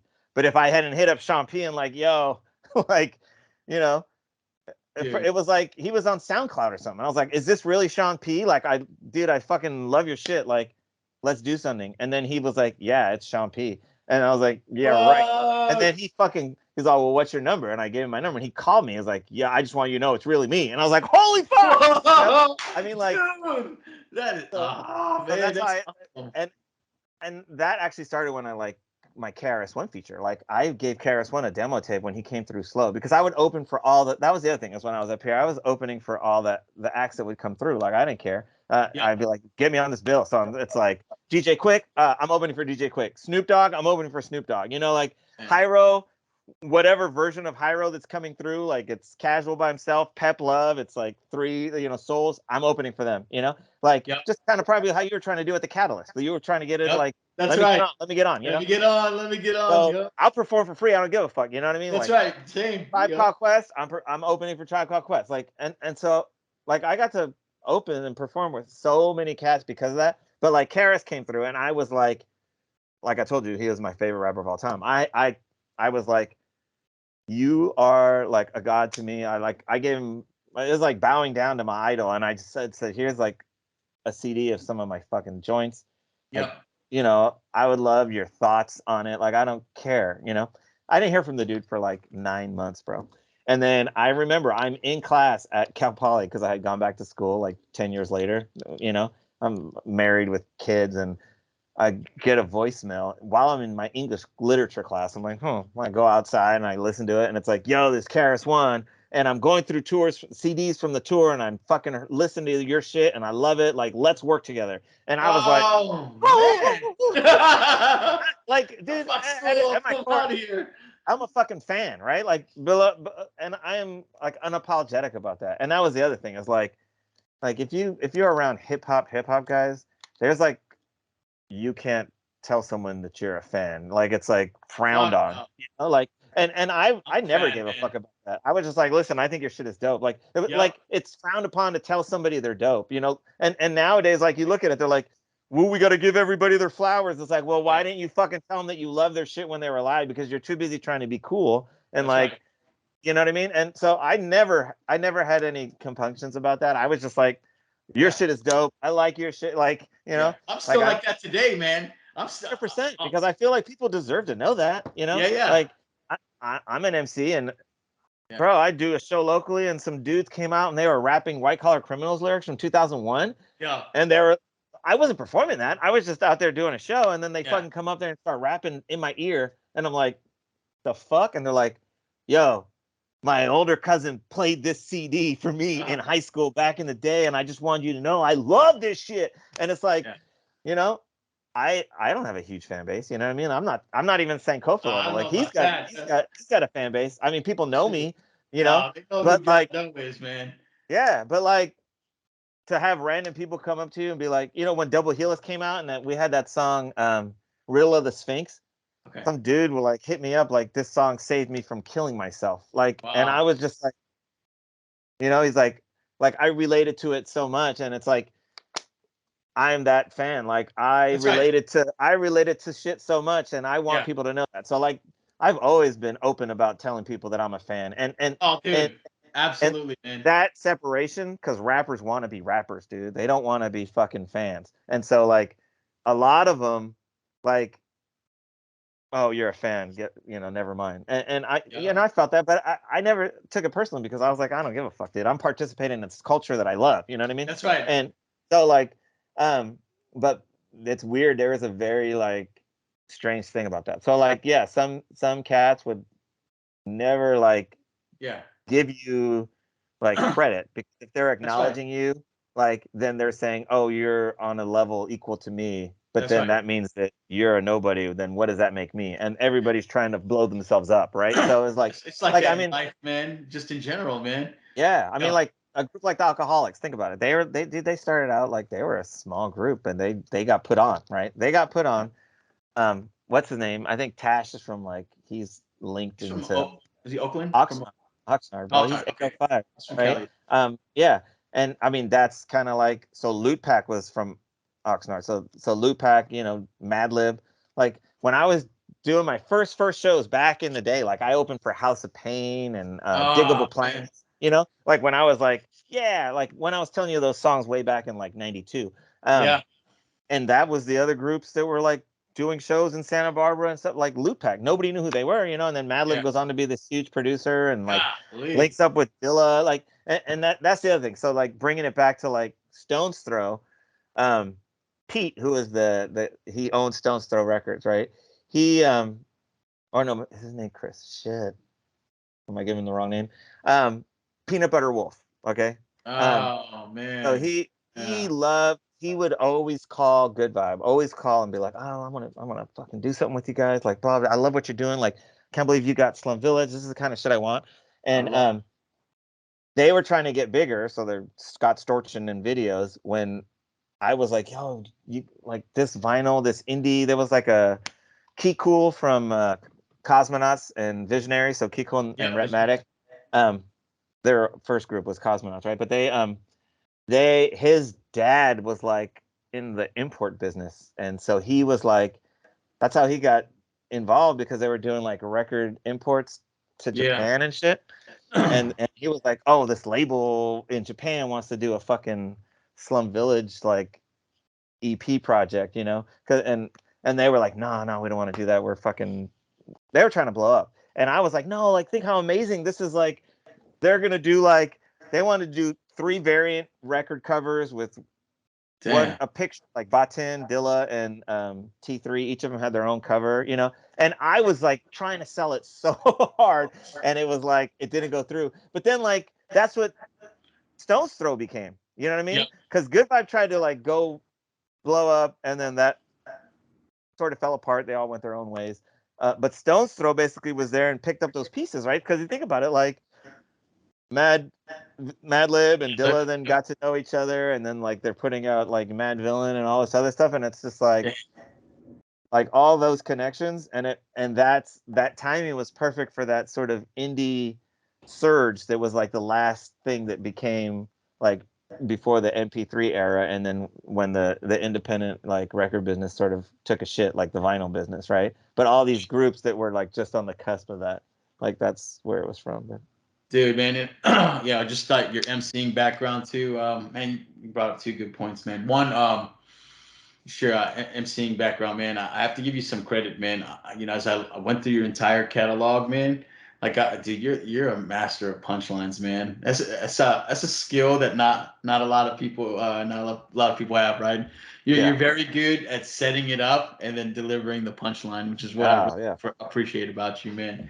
Thank So you. super good, man. I love the way that you write, man. And we'll talk about some of the albums too, man.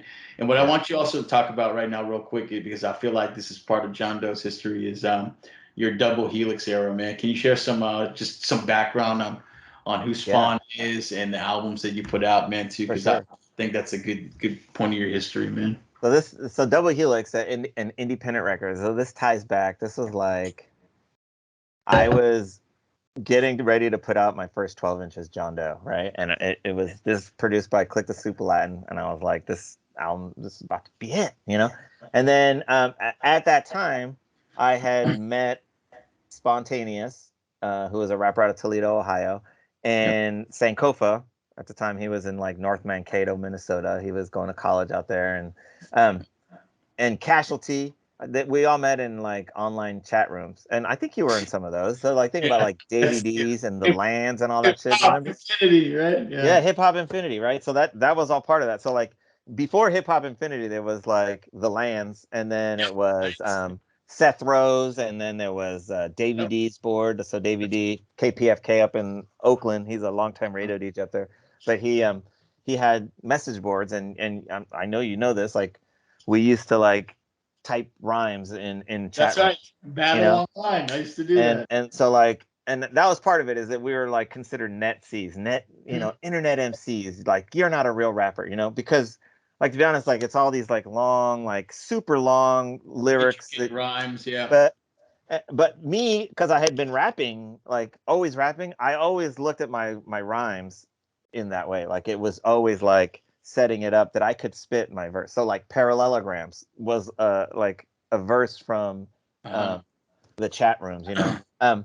But so that's where I met these dudes. They were part of a crew called Sankofa and Spawn were part of a crew called Sons of Zadok, right? Oh Which shit! I didn't know it was them connected first. I always yep. thought it was you and Spawn that hooked up first. No, no, Oh, no, no. okay. So Sons of Zadok Cool. was that was there was a couple other guys that was like RJD2, not the producer. It was Not another. the from It was Deftones. just another rapper. Okay. God, I can't remember all of them, but Apathy. Yeah, Um, oh yeah, from Apathy and Subtitled. Yeah, he is part of that crew. Jesus And so Christ. they were like, and then they would battle other crew, like you know. And I was just like, what is this? And I just jumped in and you know, eventually like cream rises to the top is how I like to think of it. And so it's like I was Yeah. like, yo, you guys are dope, and they were like, oh, you're dope, and I'm like, oh, I have some songs, and then I would send, oh, you actually rap, and then and so then like out of that like friendships blossom. Like I've made Sure. lifelong friendships on the internet. You know what I mean? Like, Yeah. um, so Spawn and I were the first ones that were like, let's work on music because Okay. Sankofa wasn't So even really rapping, like real rapping yet. Like out, the best way to put it is like rapping out loud. He was still just typing.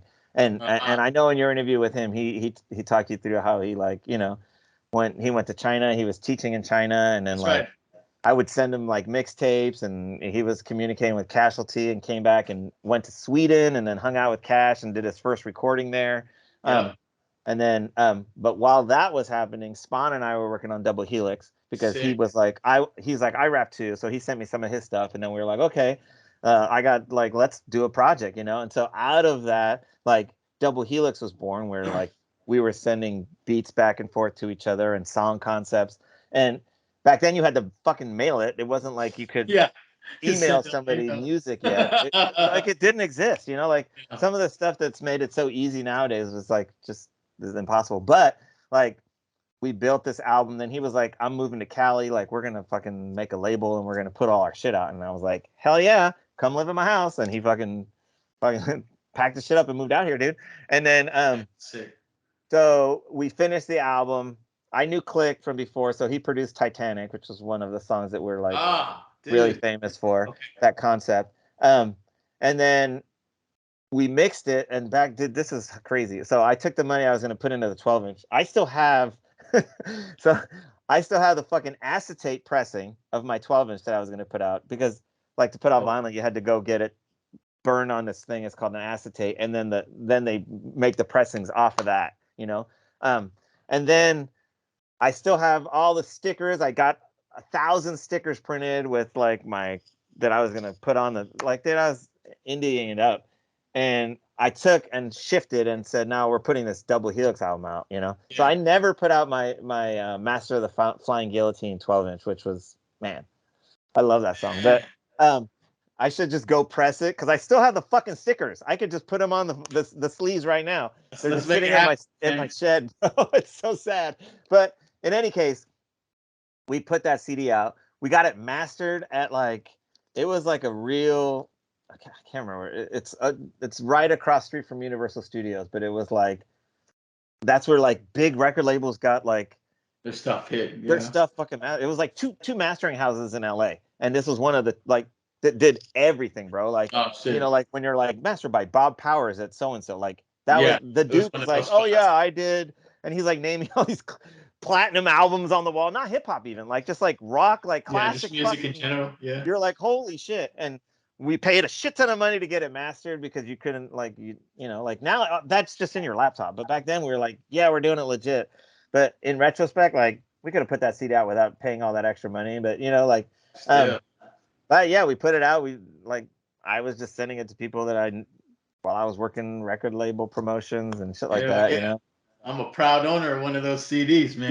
There you go. Yeah. So Double Helix, that was the start of Independent. And then to be honest, Spontaneous was really jaded because it wasn't like immediately successful. You know what I mean? Like we made our money back and like we have like a cult following type thing, but it wasn't like we sold like 80,000 copies of that CD, you know.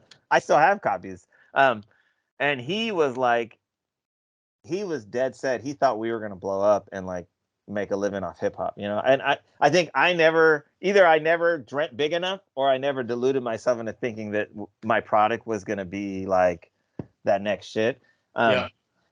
But like, you know, back then, like we hung out with like Anticon. I remember we went up to their house. So we have unreleased songs with Soul and Pedestrian from Anticon, like, because we were just in there. They had like, you know, the Anticon mansion in Oakland. It was just, hey, let's record music. We're there. Yeah, and Meg Abusive is like, I know you did projects with him. Like he came by the mansion back then, and like he dropped a verse. I have a Meg Abusive verse, but he freestyled it to be. I know that's what he does. A lot of his stuff, especially back then. Fucking amazing, man. Yeah, so like it's like this huge posse cut. That guy Shu, the Japanese kid who first let me use his MPC, he jumped on it. It was like there's like 12 dudes on this fucking. Golly. And then when we went to Scribble Jam, we brought an ADAT, and you know we were gonna try and get people to come back to the hotel and record, but it just wasn't the environment. It wasn't conducive to that. But I'm like, I mean, that's when I met Sage Francis and some of these other dudes. You know what I mean? Like I said, Slug. Yeah. But then Sankofa and I then we got in contact with Robin and George, so Suspended Animators, because they were also on those same boards, and they were producing just astounding stuff. Like, just their production to me is just next level. But it was also very like indie ground, like, you know what I mean? It's like this very specific, super crispy drum sound, you know.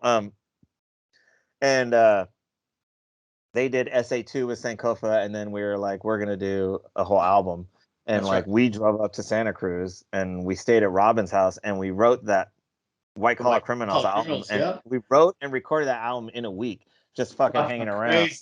And they were like, well, I got this beat. And then they were making beats. And then we just like recording in the closet at Robin's house. And I love that album, man. I still listen to it Double Helix was like my first real release. I had put tapes out like where I was dubbing my own tapes and giving them and selling them to kids locally. And I had done like a couple demos. I had a manager back then, and like, you know, I thought I was gonna get signed to Delicious Vinyl and shit. Like you're talking about like before Farside had a record deal, so it was like Young emcee, you know, like and I never cracked that formula that they were looking for, like a commercial enough hook and that kind of shit, you know, because I was like. Bars, rap, you know, like I feel you on that. I don't think I never was. I was like right on the cusp, like, and I'm okay with that. Like that's where I think I was always right on the edge of everything happening, and so I was like a witness to like historic moments, but I was never like, and I'm cool. Like that, dude, that's part of who You're John Doe is. fucking, I mean, you're a like legend that's, in my book, and yeah. man, I'll tell you, man, like I had known about your music for a long time, and I'm not gonna lie, man. When we did the travel track together, that was the first track we did together. I was like, oh shit, I'm on a song with John fucking Doe. Yeah. But, you know, Super it's funny. It's pumped, like, I mean, like, man. bro, I told you, Sunwheel, when you guys dropped that album, what was that? It was called Scorpion Scorpion Circles, yo. Circles. Yeah. I mean, I still have it. And I Yeah. bought, there was a compilation. I think it was called like Neanderthal Hip Hop or something like Oh that. yeah, yeah. I can't remember who put that out, but yeah, we had a track on there, right? Sunwheel. Yeah.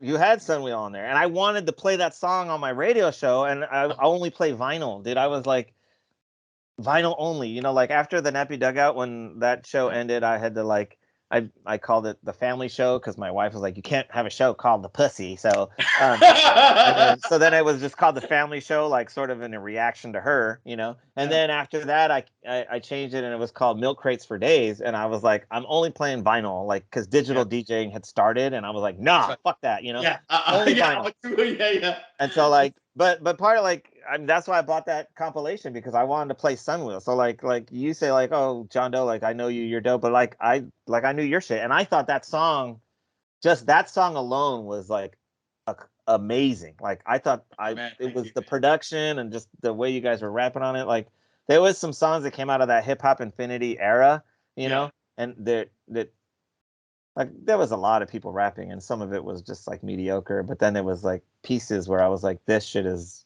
a yeah, fucking song, you know. and yeah. and being a person that I was like a DJ and a promoter, like I was like, this shit is legit, and like you guys really fucking nailed it on the head with that shit too. So Oh, don't sell yourself short is what I'm saying. man, well, hey, man, thanks, man. And I feel the same way about white collar criminals, which is why I was like, fuck, you guys found a box of just leftover CDs. I was like, I need one, man. Like, yeah, Yeah, I had one from back in the day, but I'm so glad that I got my hands on on a fresh copy, man. So that's awesome. That to me is a hip hop gem. So yeah, yeah, I was I happy, love man. that I album. was like, yeah, let me get one of those. But hey, That man, was you also talked about Click the Super Latin, man. I wanted to show him some love, man. Fucking amazing beatboxer, and he had that Square One album. He had this Jaw Jabbing track that I really like, and so yeah, I just wanted to surface him real quick. He's a good friend of yours. He did some stuff with Styles of Beyond, and bro. man, That's yeah, just yeah. shout out to Click the Super Latin, man. Shout Fucking out. That's like my big brother. Like I'm the oldest brother in my family, but he was like he really and his family just adopted me, bro. Like for real, like all of them. And from Slow or no? no, no, no. So I met Click the Super Latin one of those trips when we were down there trying to shop. This is actually the trip where I was at Delicious Vinyl trying to shop my demo, my John Doe demo. Okay. My Stranger in Your Midst. That was my whole vibe. Like I'm the white dude who you look at and you can't tell he's a hip hop guy, you know. And then he Yeah. raps, and you're like, oh shit.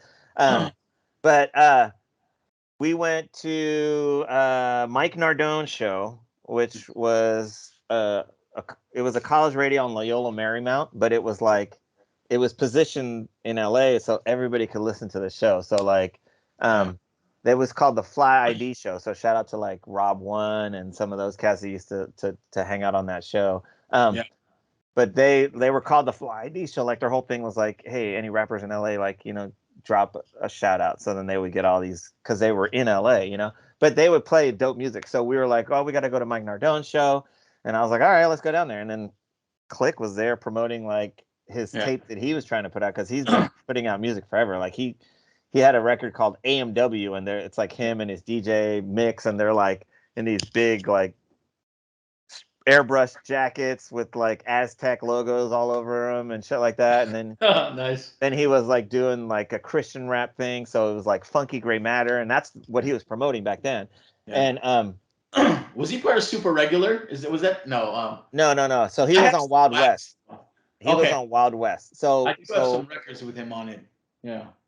yeah, he the guy that owned Wild West Records, Morris Taft, he was Okay. like a music industry lawyer, and so he put out. So that's where the Mexicans they were on that record label. Superb, who was like a Project Blowed like affiliate, he was on that label.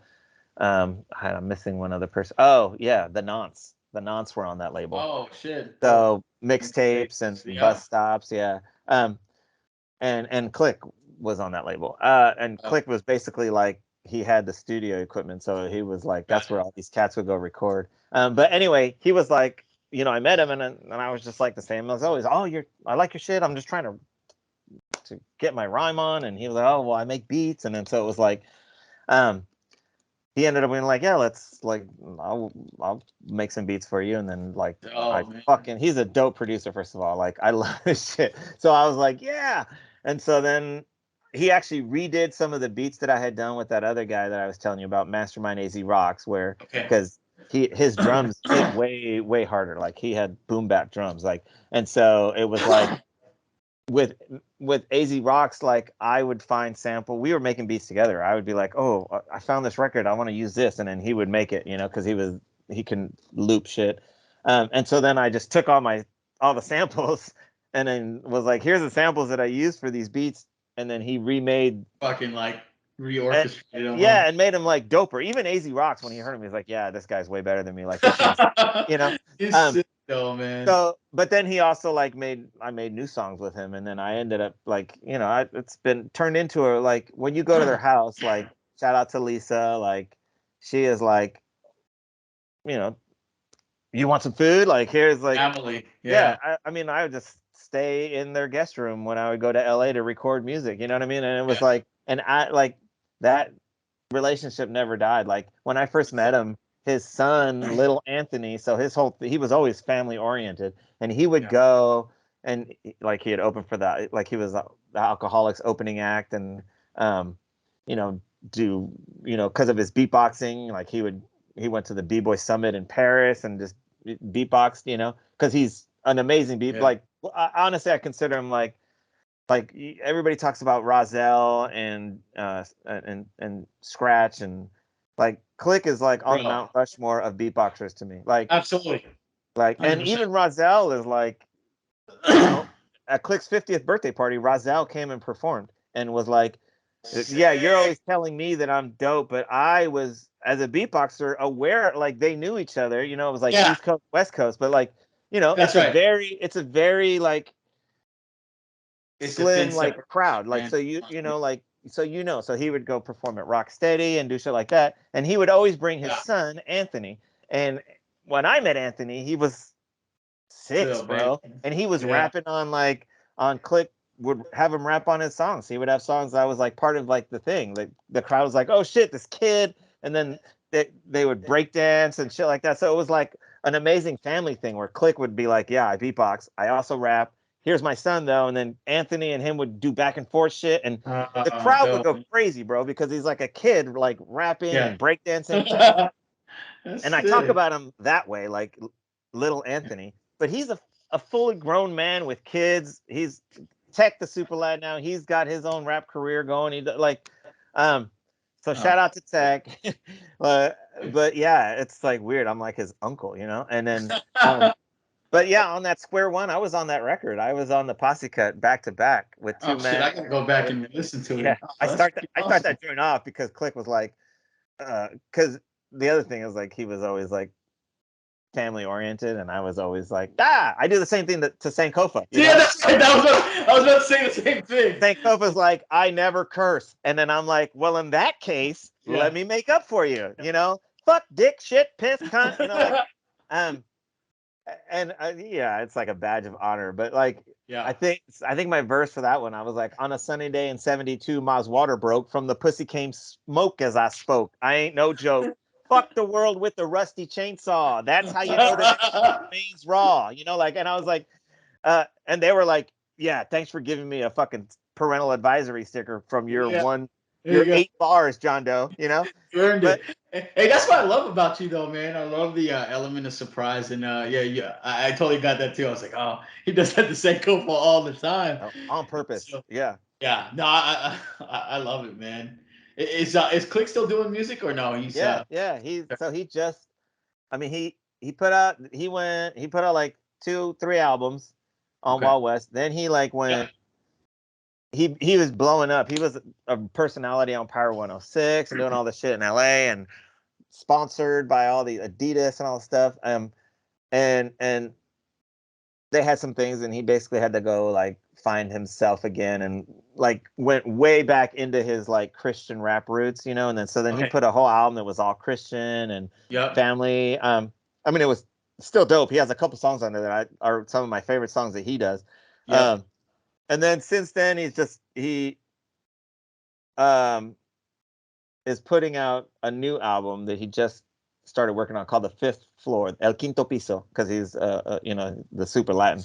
Yeah. And it's basically about being old, right? But it's so dope, the concept. It's like he's got a sense of humor, and Yeah. it comes across. There's like a song about, it's called like 2 minutes, and it's like the story. It's a story of him, like some dude like pissing his wife off, and he gets in a fight with this guy, but he's old, so he's like, I got 2 minutes, and then I have to beat this guy in a fight in 2 minutes, otherwise, Dude, like, I love the concept. and so the song is 2 minutes long, and he's like, telling the story of this fight as it unfolds and what he's thinking, and it's so funny because the concept of the album is dope in that sense, that it's like, I'm an old guy, and then so it's that. There's another one. The song The Fifth Floor is just like talking about like, as you go from floor, when I was on the first floor, like, and he tells the story of like, I used to fuck like a jackrabbit, anything I could get, and then the DJ like scratches like super fast and crazy, and then like the next one, and now he's on the fifth floor. It's like, my back hurts, but I know the right thing, and I can. It's just funny because the way he does the song, it's hilarious. I'll send you a link. It's actually a really Please. good I song. gotta check out his But stuff. yeah, he's I mean, he's kind of retired in a sense. He runs Yeah. he rents stages and lights and speakers. He's got a really successful Click Sound and Stage thing, so he rents out for huge events and stuff in LA. So Dope, man. Well, shout out to Click, man. And so let's transition a little bit to music, man. So it's kind of funny. You mentioned how like Senko once in a while gets you to filter your stuff, but man, and when I was running your stuff, man, I immediately thought as you were telling that story about the lotion song, which I was just like, I don't think I'd ever hear Senko on such a song. So that was bro, great. that's the dirtiest that you're gonna get Sankofa to be. But yeah, so You that song, that killed it, was, man. yeah, that was so Agnes Robin, what half of Suspended Animators, he produced. He was still making beats after White Collar Criminals. Yeah. He, like everybody else, we have kids, we're like living our lives, but we love music. So, and he was like, I got some beats, you guys want to rap on them? And we're like, sure. So they ended up becoming an album, but the first song was the Lotion song, and Yeah. some of the stuff, it started as a joke. He was like, I'm making these like commercial sounding beats, like, Uh-huh. and where he was like 808 and keyboards, and the Lotion song was one of them. And Yeah. Sankofa sent me his verse, and I was like, dude, because I was like, you don't know what you started, because then, like, if you Let me listen to go that into your song, lines. Let me go into your lines. Can I do that? yeah, yeah, Let yeah, me do that because I had to listen to that song like 10 times, man. Because I was like, dude, the lyrics are on point, dude.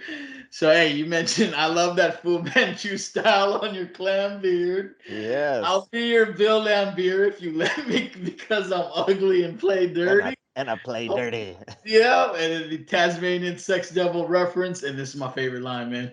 My tongue does ungodly damage when I speedbox the flaps of your hot pastrami sandwich. And that was what you were doing. That was the vision I had in my head, Yeah, man. oh yeah, I was like out for a jog, and I stopped, and I was like, God damn, dude, that was freaking hilarious, man. yeah. Everything about that song worked out perfectly. I had performed at a show the night before I recorded that song, so if you listen to my voice, it Okay. sounds super low. There's no effects. That's my actual voice, and I was like, oh, Oh, right, right. I'm recording my verse in this voice. So I was Oh, like, see, okay, yeah. that's why. So your voice was like that because you had performed. Your voice was Yeah, out. my throat was shot, and I was I like, was this is the wondering, perfect yeah. voice for this, because it was trying to be as creepy as possible. You know what I mean? You achieved that, man, and When I'm like, I love yeah, this song, man. when I'm like, leave the lights on and just stand there. Yeah, I thought that was intentional, so I didn't know it was intentional, but I was out for a jog as I was reviewing those songs, and I was thinking, man, I need to, and I just kept playing the verse back because there was just so many like highlights.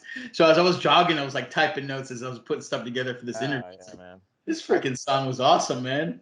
yeah, So that speedbox the flaps of your hot pastrami sandwich is. I was like, yeah, that was probably the first line I wrote for that verse. I was like, oh yeah. yeah, So I had the boxing vision in my head. My tongue does ungodly damage as I speedbox the flaps of your hot pastrami sandwich. It's like, oh God, how nasty, like how unattractive can you make sex? That's what the Lotion song was. It's like we were like, how just not sexy can sex be? And then that's what that song is, you know? That's So fucking hilarious, man. yeah. Hey, with that, I already went to this pretty deep with Sankofa, but just the production of your album, my introduction to you, the White Collar Criminals album, you know, that you did with with Sankofa and the Suspended Animators out in Santa Cruz, man. And I think I've told you before, like Mist of Co was the song that I really liked from that album, and just that album in general, I really liked, and I hold it in high regard. So, hey, do you want to just share any thoughts just when you guys were recording that album? Because Yeah. that's the one every hip hopper head should know about, man. Yeah. So first of all, Mist of Co was the song that dude was rapping in my ear in Santa Maria. He Oh, just comes up to me and is like, Blue Jays in the eucalyptus that's grove peer cold into my vision. And I'm like, what the fuck? Where is this coming from? But so that, like I said, we're like, let's make an album. So we went up there, and yeah, like that verse actually starts because there was literally in Agnes's back, he lived down kind of beach area of Santa Cruz, and so there that's was right. eucalyptus trees there, and it literally was blue jay in the eucalyptus tree, and it was foggy, and you know Santa Cruz is like that Yeah, overcast Santa Cruz weather, and that's so right. that's was setting the mood, and then like that song, I just wrote like my bars, and then Sankofa like rhymed off of it and started Yeah, going, and it started becoming a story. Like we were just writing lyrics, you know, but yeah, and trying to be like it was like cryptic and Dungeons and Dragony, but like it becomes a story, and then you're like, fuck, we're telling a story. So what's the end of the story gonna be? Because it has to have an ending, you know. And so like then we sort of mapped it out, but it was like over halfway done before we're like, how do we resolve this story, you know? And it was like eh, to be such a crazy story of like a guy that's like at first it's just somebody wandering some wasteland, and then yeah. like meeting somebody that you become friends with, and then you end up fighting and killing them over like you know this jealousy, but then the ship lands and you're like, what is going on? And it's like, you know, you're like an alien king, and it's like your rite of passage to kill your own mom, like I don't know what we were on when we wrote that story, but like the beat, like what I love about Suspended Animators production is it Yeah, evokes such like heartfelt emotion, like the way that their sound, like, and so a lot of the songs that we wrote like were built on these like, those you know, emotions. like the emotional sort of like Voice is my favorite song on that album. I love that song Voice, and like Okay, I gotta um listen to that again. yeah, because and in that we talk, Sankofa gets mad because he came up with the concept for the hook, and then he swears to God he recorded it, but his he's not on the hook. It's just me. What the fuck, So man? either he's remembering wrong and he never actually recorded it, Okay. or like Agnes somehow like accidentally deleted that file. Deleted But the file. No. like because it's like the song is like talking about hip hop, you know, like the inner voice inside you, but like the hook is it's like um something about letters of the seconds, syllables or minutes, words go by as hour, and a day equates a sentence. Paragraphs can last a week, and months become our essays. So we speak for years to, you know, clear your ears with the voice. And so it's like sort of how time and sound, you know, are linked together, and it's like sort of this metaphor for that. And the way that those verses come across, man, I dude, Yeah. but I start that verse, so talking about how we were writing, and it was just shit around us. I have a line in there where I say like my heart leaps from my chest like Astaroth swinging a battle axe, Jesus. and um like in the context of that song and that verse and over that beat, it sounds like epic. But like I only mentioned that because we were playing whatever it was, Tekken, or it was like one of those fighting games, and Astaroth is like one of the characters in it, and he does have like his heart is outside of his chest. He's like a huge like monster dude with a giant axe, and like I was just referencing that, but at the same time, it's also talking about like, you know, because I go like madness in my you know, madness in my eyes, mesmerized by murderous intent, further in the pent-up rage, welling within my breast until my services are spent, worshiping the second hand, following the first to bend and twist around my words again, the voice warping the clock into a whirlpool, drowned in time till I emerge as Zen, a djinn immersed in Zen. You know, so it's like, I'm getting chills speaking that verse because that's how much I like that song, but it is very like we were heavily influenced by what was happening in that week. Yeah. Because there's like pulling in references here and there. There is like there's a song called Time Cards where it's just bars, but if you take the first letter of each line in my verse, it spells out like a secret message. And then Sankofa starts his verse, damn right, because what I was saying, which I'm not going to say on this because I'm beefing with somebody, and I'm talking about that person in that thing, and then he's like, damn right, because he was like, we're crew. I'm riding with that beef. It was a LA based rapper who jumped me with some of his crew, but so that was what I was doing back then, where that's what I brought from the chat rooms, is I would always do like weird secret messages in my rhymes, because it was like writing is one thing, but like I have a song called Too Complex where it's like you take the first letter of every line and it makes two lines. It's a couplet that actually rhyme, and then you take the first word of each line and it makes another 4 lines that add on and rhyme with that rhyme scheme, and then that actually rhymes with the rhyme scheme of the song itself. And so it's like literally too complex, because when I think about it, I'm like, dude, I was on crack. Because then I made another one called Too Complex Too, and then it was like, and then the last word of each line was like another rhyme. It was like I was out of control, but it was like, as a writer, like that's still like kind of going back to what you're talking about, like the way I set up my lines. I don't set up my punchlines thinking about a punchline. I set it up thinking about this puzzle. Sort of, who talks this way is Rakim. He would do it the same way. It's like exactly how many syllables you have to say what you're trying to say, and it's like that puzzle of fitting those syllables into that order. And I will maybe come up with a line that I think is like, yeah, I'm driving around and I'll be like, ooh, that's a dope line. Like, you know what I mean? Like, a good example of that is like, I just came up with this line that nobody's going to be able to relate to except for people like me. But I was like, I said, I take it back, like trying to figure out just what FL for Zaggin meant, right? So FL for Zaggin was NWA's second album. I don't know if you remember that. Dude, no, you got me, man. Oh, okay, man. so like it's the N-word for life. That's the name of the album. But it was put in reverse on the album cover. And when they were doing their promo, they were like, the name of the new album is, and it was going, yeah, Phil Zaggin. It was just, they had just reversed it.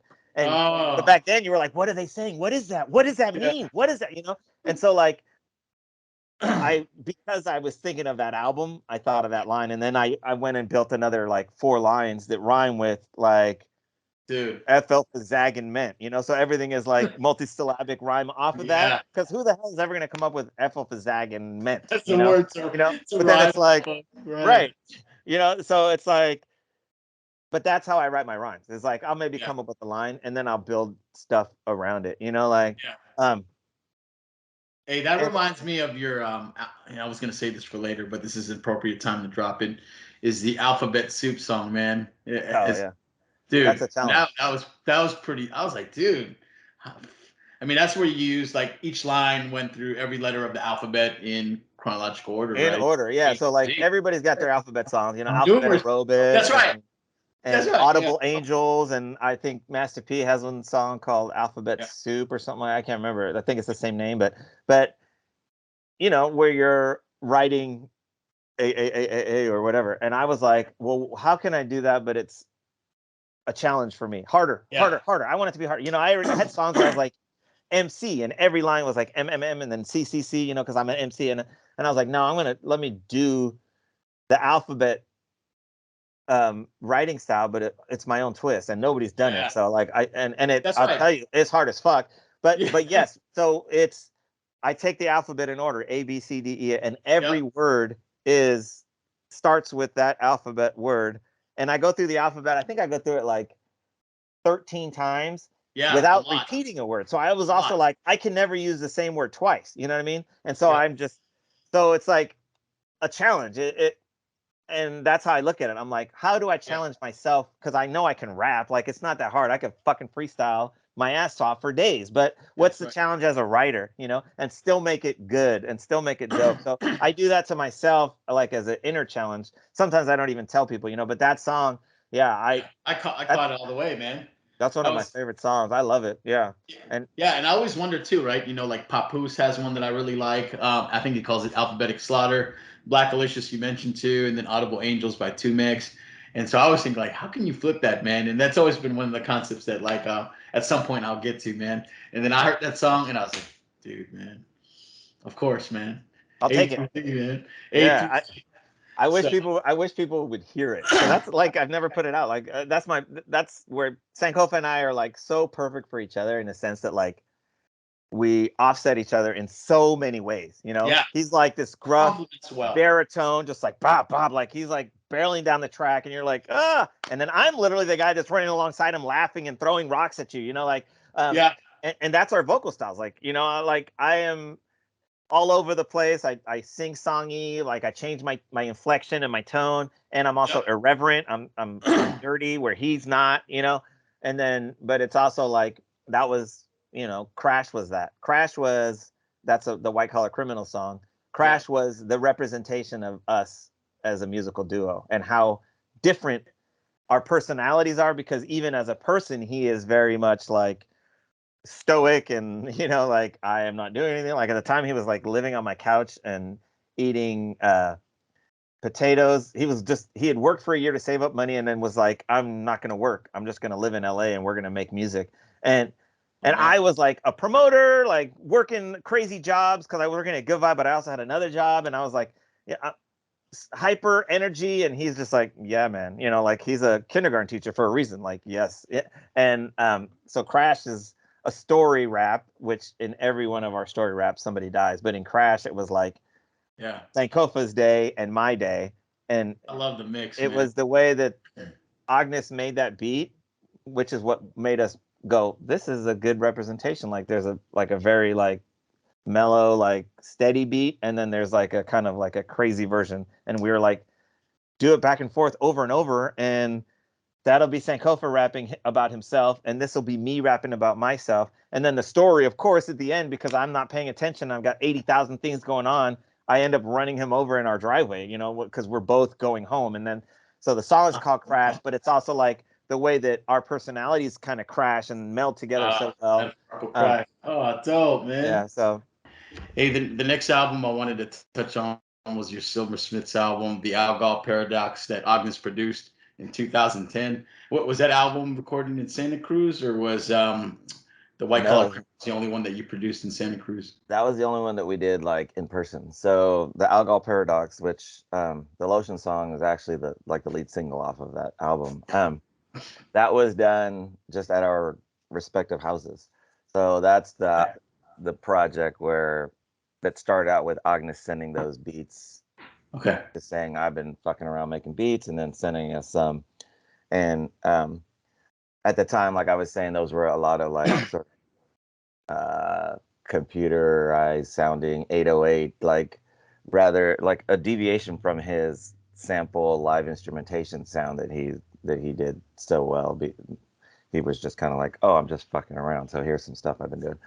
And a lot of those ideas became the Algol Paradox album. So like Attack of the Yeah. Killer Robot MCs, some songs like that, where you can tell like the sound is very, it's very, I guess, digital rather than Yeah. sample based.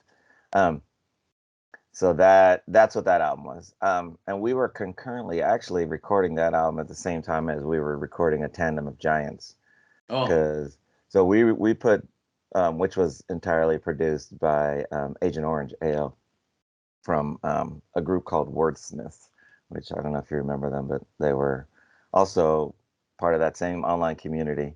yeah. Um, and they had put out an album back in the day, but we always stayed in touch with most of them actually. and but AO was the one who was still actively doing music. I think Yep. Eternity dropped some guest verses. He dropped a guest verse on that album, so it was nice to have him back. And Jock, he's actually a weather guy in Canada somewhere now. So I subscribe to his Instagram channel. But yeah, the process Oh, was literally the same that it's been ever since, which is we will write stuff and send it back and forth to each other. yeah.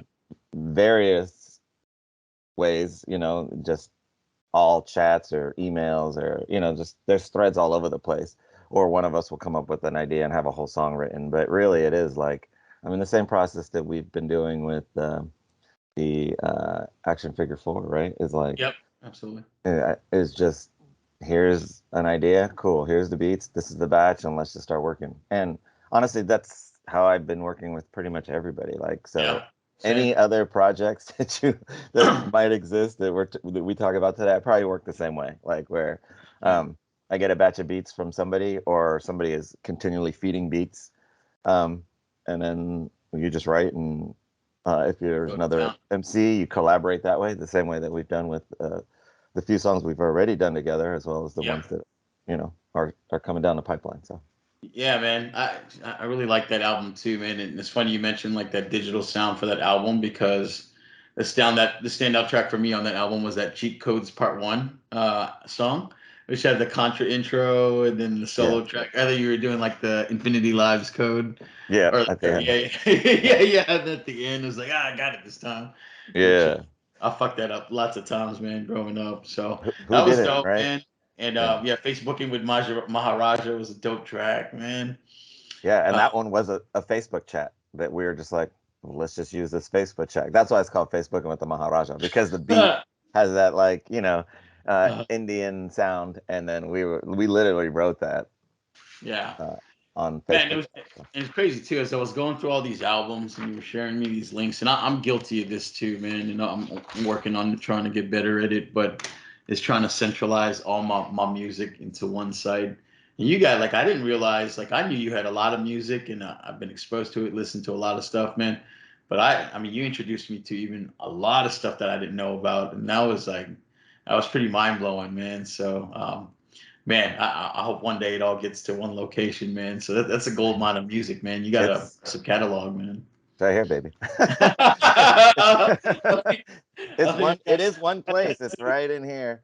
On So when I get I listen, I put out an album called Everybody's Favorite Rapper, which um I didn't have any, like, I don't have any copies left. Like I sold all those copies. I never repriced it. Yeah, And at the time, this was like 2011 maybe. Um it was just random bits from different projects, honestly, like that I still haven't released, and that's true. I am everybody's favorite rapper, including my own. That's the joke, right? I Is that, love it, man. like, if you don't listen to yourself, and like, listen, there's humility, I get it, but like, we're MCs and you got to think Yeah, and know that you're dope. And honestly, I make songs for people like me because I listen to a very specific type of hip hop. I like shit yeah, that I like. And so like I try to make songs that I as a fan would enjoy. And thankfully 99% of the time that works out. You know what I mean? There's some that I'm like, oh, I made this, I ain't get it. Um, but for the most part, I like listening to my shit. And like I said, Sankofa and I are got to. polar opposites in that he puts out an album a month consistently. I record all the time and never release music. So the stuff that's out there, even though it's Yeah, in these disparate sites and all these, like, shocked to me that they're even out there, right? That they even got released, because I got you. I am not that finish and put out guy. I'm the, like, creative guy who loves the process of writing the song. Like, an amazing idea. I wrote this amazing like, think about that. Like, just us. We have a song about women's rights and all the stuff that it's probably one of my favorite verses I ever wrote because it's so powerful.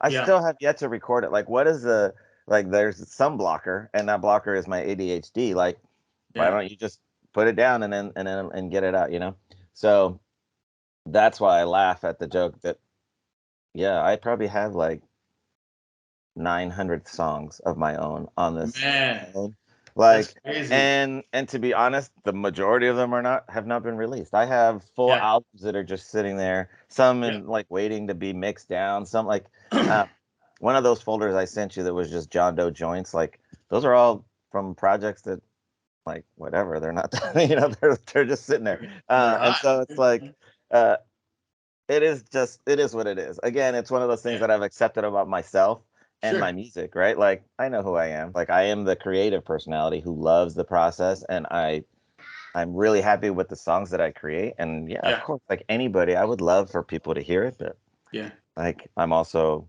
at home with the fact that maybe not everybody will hear it. Yeah. It'll be Yeah. one of those posthumous like box sets that gets released by somebody that's like this has to get out, and then Yeah. we'll know which ones are really good because somebody else will be the curator of the collection and we'll be like, That's okay, right. trash, trash, trash, keep.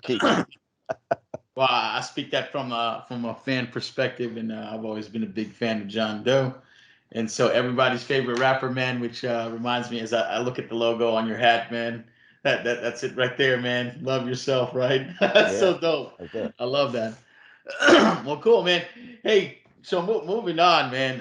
So like I said, a lot of dope albums, man. This one too, I wasn't familiar with, but loved it too. It's the 2011 Skrillacon album. That Two Steps Left, the center album with the producer Skrilla. Man, that was just some good old fashioned hip hop, man. 12 tracks of banging stuff, man. Where's Skrilla from? So Skrilla V or the V is from San Jose, and he Oh, was actually okay.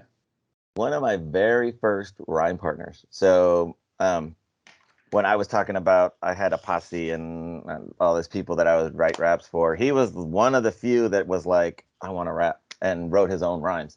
And so like those old shows when I opened for House of Pain and Diggle Planets, he was like he went up there with me. He was like my hype guy, and we had a couple songs where he would drop a verse on. Oh, Um, he graduated, got a job, went off. We actually got out of we felt we out of touch, back in touch, out of touch. He resurfaced randomly. Um, and this was one of those random resurfacings where he was like, I'm back and I want to rap now again.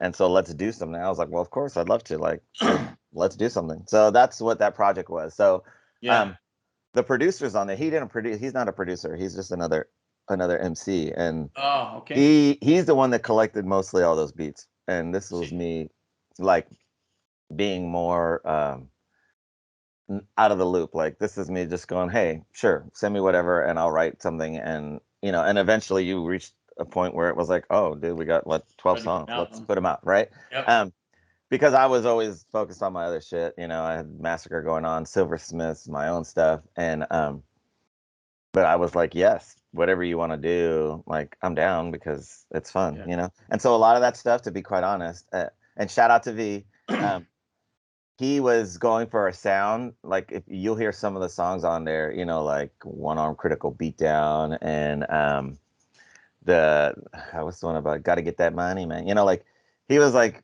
influenced by a commercial hip hop and Yeah. was trying to like make sound that sort of was like current. And I'm an asshole, so I would take his song. So he writes a song about I'm a finance guy in Silicon Valley. That's why his name's Skrilla V, because it's like, and Skrillicon is like sort of a play on that, but also like, um, so where he's like, I'm balling and I'm doing this, and then I'm like, okay, but I'm not balling. So my song is going to be about like, I take a song about money and all this stuff, and it just totally 180 degree it and talk about like the fucking evil of money and why are we chasing this and like why is this the message we're putting out. Um, and then to me that then I can say, okay, I'm satisfied with this product because style wise, musically wise, like I consider myself like a 90s boom bap guy, right? Like that's Yeah. generally the sound that I ascribe to. But I'm also like you, raised on the West Coast, dude. I love West Coast bangers. So I like I have club joints. I have like because Yeah. I don't limit myself. Like honestly, I'm like any Man. style I can write to. And then I even have people that are like that know that and are like, oh, I bet you can't write to this. And I'm like, okay, well then send Give me it. Yeah. a classical like violin and I'll write to that. Send me this. oh, you need me to rap triple time? Like, okay, that's fine. Everybody's doing it. I can do it, so let me do it. Yeah, I definitely know you can.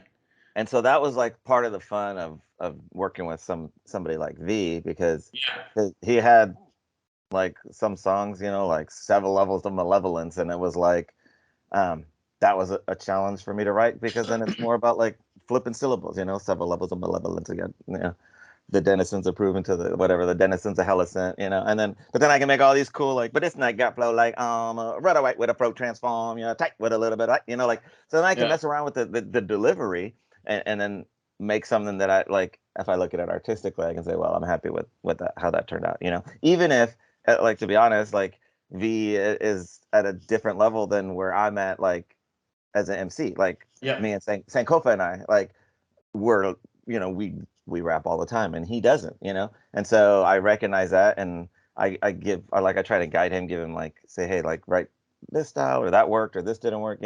He was just getting back into recording literally after 20 years of like not having done anything, you know what I mean? That's what Wow. that album was. So I still think he's dope. He's one of my friends, and I'm going to Yeah. work with him in any capacity that we can. We've done a few more songs since then, and but they're like heavily backburnered. I had to like tell him, like, I got so much other stuff going on that has to get Yeah. completed that I can't like jump in. So I think I've written like 6 more tracks for the next project.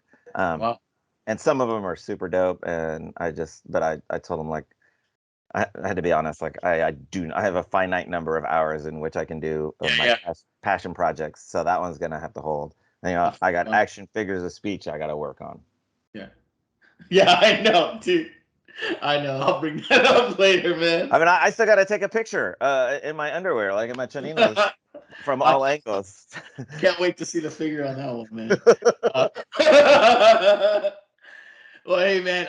Yeah, it's funny you mentioned that you guys, well, at least maybe he was going for the more commercial sound, and I thought you guys did that on the "En Mi Sangre" track, man. Yeah. And that's why I thought, like, I was like, dude, is JD, like, are you part Hispanic at all, man, or just Well, I'm Portuguese, but okay? I no, gotcha. I'm Irish. I'm a Euro mutt, basically, Yeah, but I am like trilingual. I speak French and Spanish. I can speak a little German, like, get by. I learned Italian when I lived in Italy as a kid, and I yep. kind of forgot most of it because I then learned Spanish when I moved to California. But yeah, I mean, I was like, I got APs and French, Spanish, German, so I was like, Yeah, um, I find that sometimes I do write. I mean, I have songs that are just straight Spanish language songs. that's right. That's why I asked. Yeah, Yeah. So Emi Sangre was a dope joint, and then I got yeah, another dude that was a Latino rapper, yeah. um, who was in another project, another group of mine called the Other Guys, and his name is Smarts, and so I got him to hop on and drop his, because he raps in Spanish too. So That's right. Yeah, he was the other dude yeah. on the song. Yep. Yeah, and then Karma's on there. I think I got, like, of Yep. course, I'm always getting Steven to hop on a joint. That's probably my favorite joint on that album, Yeah, man. that Karma was mine is. too. That was I the was track. happy with that hook. Oh, go ahead. You make a hook and then you're like, I did it. That was it. Fit perfect. So Yeah, no, that's actually the other standout track on that album that I picked out, man. I've always wanted to do a track on that topic, karma. That what goes around comes around, like Haley's Comet. I was like, damn, these yeah. fucking lines, man. Shit. I've Uh, always like tried to rhyme Haley's Comet, man, but the way you flipped it was dope, man. And just the karma track was hot. Yeah, and so it was good to see Sankofa on that, man. And man, and then we talked about you talked about the several levels of malevolence. That was dope too. Your double time rapping was freaking on point, man. Yeah, man. Yeah, you're a man of many styles, man, and I appreciate that about you too as well. And yeah, and then just again, man, I jumped onto your SoundCloud and you did a bunch of stuff that you did in 2011. That Perfect Life, the album, that unfinished album that you kind of just put together, produced by Zen Deadly. Six yeah. tracks of freaking hotness. We talked about Alphabet Soup already, which I won't talk about how crazy that song was. You got to check it out for yourself.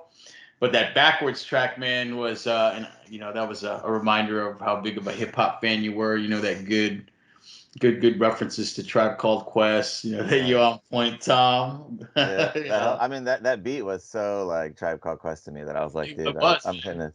Yeah, shout out to Zen Deadly. So another, like, such a bummer. So many talented people that, like, move on to other facets in their life and then just kind Yeah. of pass on. Like, so he was part of a group called the Anonymous, which Okay. Good Vibe was one of the Oh, groups that Good sure. Vibe put out back in the day. They Yep. actually had a song with Eminem, Green and Gold. So It like, was like the vinyl, right? They have that yeah, vinyl. Yeah. yeah. Yeah. So before Eminem was signed, he, there's these like legendary like, oh, this is a song he did before he got big. So that's one of the songs that he was out for B-Boy Summit, and at that time he was still hungry like everybody else, just trying to get Yeah.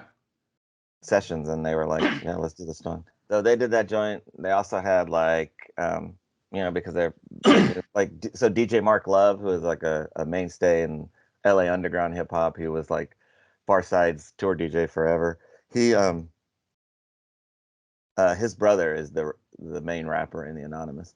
Um a very, very like a dope crew, And then he also ended up producing all of the Big Dro tracks for the Big Dro's releases on Good Vibe. Um, and just because through that relationship, we talked about like stuff. That was one of the dudes that like we really connected, and Okay. he was like, "Yeah, let's make some music," And so like those songs we made, but we made more. Like we did that was another full album that we recorded that I was like, honestly, I'll be dead honest. I was like, this is it. This album, like, I'm gonna get signed, and that was right when like the bottom fell out from the vinyl business, and I mean, Yeah. I thought that Good Vibe was gonna pick this stuff up because like in my head I was like, this stuff is good enough, and it's close enough to the sound that they've been doing, and I was like, I got it made, like, not made, but at least like, hey, a label that's gonna press music and put it out, and then all of that folded, so I was like, what a bummer, but. Yeah, Yeah. that album, yeah, Perfect Life, the album, because that's really that song especially. Um, Yeah. that song was a remix that I made a song called Perfect Life, and I sent it to him just because I'm like, oh, check out this new joint I'm making, and he was like, he hit me back like, yo, this song hit me so hard, and then he made that remix, which was like to be like a totally different. It was like such a perfect remix, like in the sense that good remixes to me should sound totally different than the That's song. Like, right. I'm not a fan of like, even though like flavoring your ear, what like if I don't consider that a dope remix, I consider a dope posse cut, but not a dope Yeah. remix, right? In the Yeah. sense It's that all they did mainstream was thing. take the same beat and add one element and then add other rappers. That's not a remix to me, right? Yeah. Yeah. A For sure. remix to me is like somebody gave a totally different beat to the song.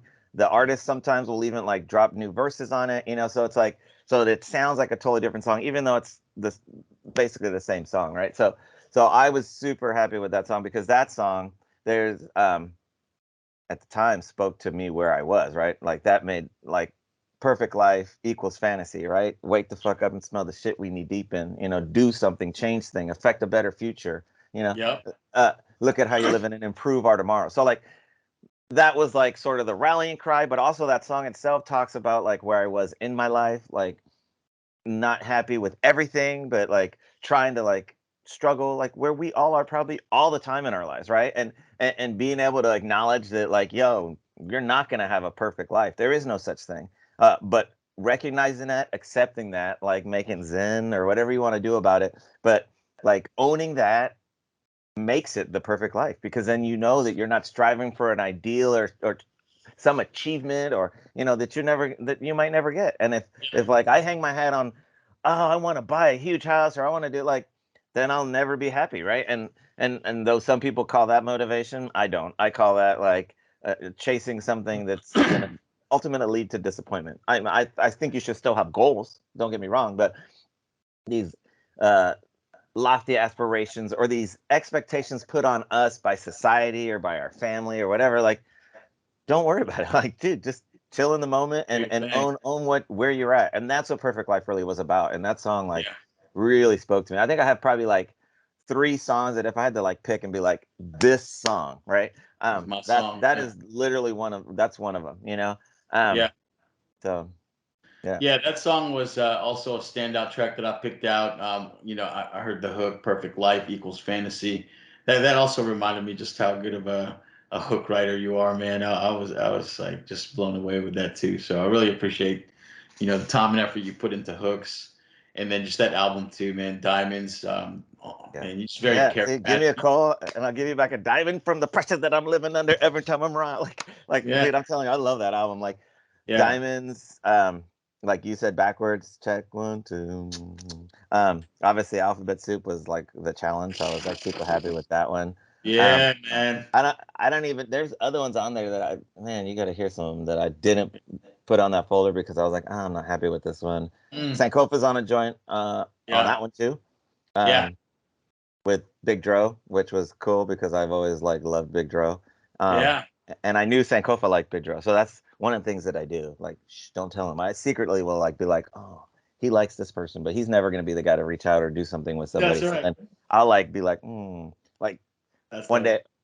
I think for one of our projects, I sent him like a song that had Prince Poe and Chino XL on it, and I didn't tell him. I was just like, here's a beat, write a verse, and then he sent me a verse and he was like, oh, I'm not really feeling it. I was like, oh, it's okay. It's okay. Especially because this is before he was back into his like crazy, like Yeah, unstoppable process. This is like somewhere in that break where he was kind of like, man, I'm thinking about getting back into it. He had kind of like hung up the pen for a minute. And then I was like super excited to like, oh, thanks. And act like nothing. And then send him back. Oh, but then there's this. And then he's you're like like, on a joint with Excel. So like it's fun to do stuff like that sometimes. yeah, I'm sure you probably got extra hype for that. And man, I would be mistaken if I didn't call out this track too, man. The SmackDown track with Casual from the Hollywood Giftflix. Hmm. Oh man, that was dope, man. That was just some Yeah. good back and forth exchange of your verses. You guys complimented real well. I thought the messing of your voices was super dope. Y'all shoot blanks like you aiming for Tybo, man. I was like, God, Ooh. See, who's gonna get like I love this like guy. some of these lines, like sometimes you write lines and you're like, whatever, nobody's gonna get them. But it's like the reference, like, but that's what it's about, right? It's like Yep, somebody got it, and that's all I that got matters, it, man. So I love Yeah. it. Yeah. Oh, Um, dude. Yeah. and You yeah, got to listen casual. to like 3 times, man. You got killers, man. Yeah, I love it. Thank you. Thank you for getting them. How about that? Like, I'm not saying thanks for giving me props. I'm saying thanks for getting the lines. Yeah, yeah. um, but I, yeah, no, casual is to me, and this is like one of the things, like some of the cats that I reach out to is like an MC's MC. So yep. who does like a rapper say, I like that guy? This is my favorite rapper. And it's people like Casual, like Sean P, Yep. like Chino, like Razkaz, like those cats that people are like, who are MCs are like, that dude is dope to me. Like that's the Yeah. guys that I try to Crooked Eye, Locksmith. If you don't know who he is, but Oh, like, God, yeah, Locksmith. Yeah. Hell yeah. yeah. So like those are the cats that I get excited about doing music with. So that's the cats I reach out to because like not only are they dope, but it's also like, oh fuck, can I hold my own against this person? And then it Yep. makes it fun. Like and yeah, funny thing is like I got another joint with Casual that we recorded. My homeboy Hey. Light the MC, which is we are in a group called the Illuminades, which we have an album that's probably going to become 2 albums now. But once his he just had a daughter born, so stuff's kind of on hold. But that project is almost done being mixed down. We have a beat produced by the Beat Miners on there that I think is the Man. last song that needs to get mixed. But yeah, Casual's on a song with us, and Oh, it's man. called it's a song called Amoxicillin. And bro, like that song is dope. It's just bars, bars, bars, right? And then like I sent it to Casual, and he was like, he goes, oh. He's like, this is a good challenge. Like, I'll take it. And then he like stepped Family. up and then lived up to it. Like, and to me, I'm like, that's usually how I approach people that I want to make songs with. It's like, oh, it's a challenge to try and keep up. But to have Casual say that, and whether or not it's lip service, like I don't care. Like he's still like I could tell when his verse came through, I was like, shh, man. So yeah, the SmackDown though, that was fun. That was a good time because back then, like I had Yeah. the KRS song and I had the Casual song and I had like a song with Sun Doobie from Funk Dubious, and I was like all my features, and I was like all Not excited bad. and giddy. Yeah. But yeah, that song, yeah, the SmackDown. See, I don't even remember half the songs on these projects. That's the problem. You're like, oh, and then the SmackDown. I'm like, oh yeah, the SmackDown's on that fucking album. Like crazy. Too But yeah, many, man. yeah, Yeah, that was really cool, man. And then I ran into another album, the Avatar Music, that was on your SoundCloud account. yeah. Had that exclusive content featuring Peace from, I think it was Peace. Was it Peace from Freestyle Fellowship? No, so that's a different piece. But this Okay. is so Abattoir Music. We is part of this collective when I gave a shout out Massacre. So that's another crew I'm a part of that Yep. spawned from another sort of an online. It was like an online forum where they would do like it was called Indaba, and it was like a group mixing and recording session. Like some guy that was like an old school like mixing dude, he started it, and so like what it would do is they would have like remix contests, like drop a verse on this beat Got with so and so, and then it. everybody votes for the best one. You're like, you didn't get anything out of it half the time, but there was some really talented people in that community, and Massacre is like the Yep. little collective that formed out of people that I worked with in that community, and yeah, so Peace is one of them. Okay. Yeah, Slim Pickens, Light the MC actually came from is part of the Massacre family. Course Didac, and these are cats from all over the place. Yep. Who's I'm missing? Oh, ACE, a criminal entity, Okay. and then like that's the MC part. Oh, and Venomous 2000. Sorry, I am remiss to not mention him. And then there's like 5 producers. So like that was a bunch of stuff coming together. So that's why Abattoir music is it's Massacre, right? Abattoir is Yeah. a slaughterhouse, Massacre is like so that's a lot of those songs in that stem from like songs that were made within that group, but like didn't become the Massacre album that I also sent you a link to. They Yeah. Yeah. yeah. No, that was dope. The Borderline track with Slim Pickens, and then the album Pragmatic Theory was the one that I went through, and it was just another collection of banging tracks. And you mentioned Massacre MCs against soft sucker ass corny rappers, man. Yeah. That was dope, man. Are they all like from the United States, or are they from all over the No, world? they're so yeah, the whole crew is all from LA, but they're I mean from the United States, but they're from Okay. all over. So like Third Eye Vision is a producer from the Bay Area. I think he lives in San Jose. Okay.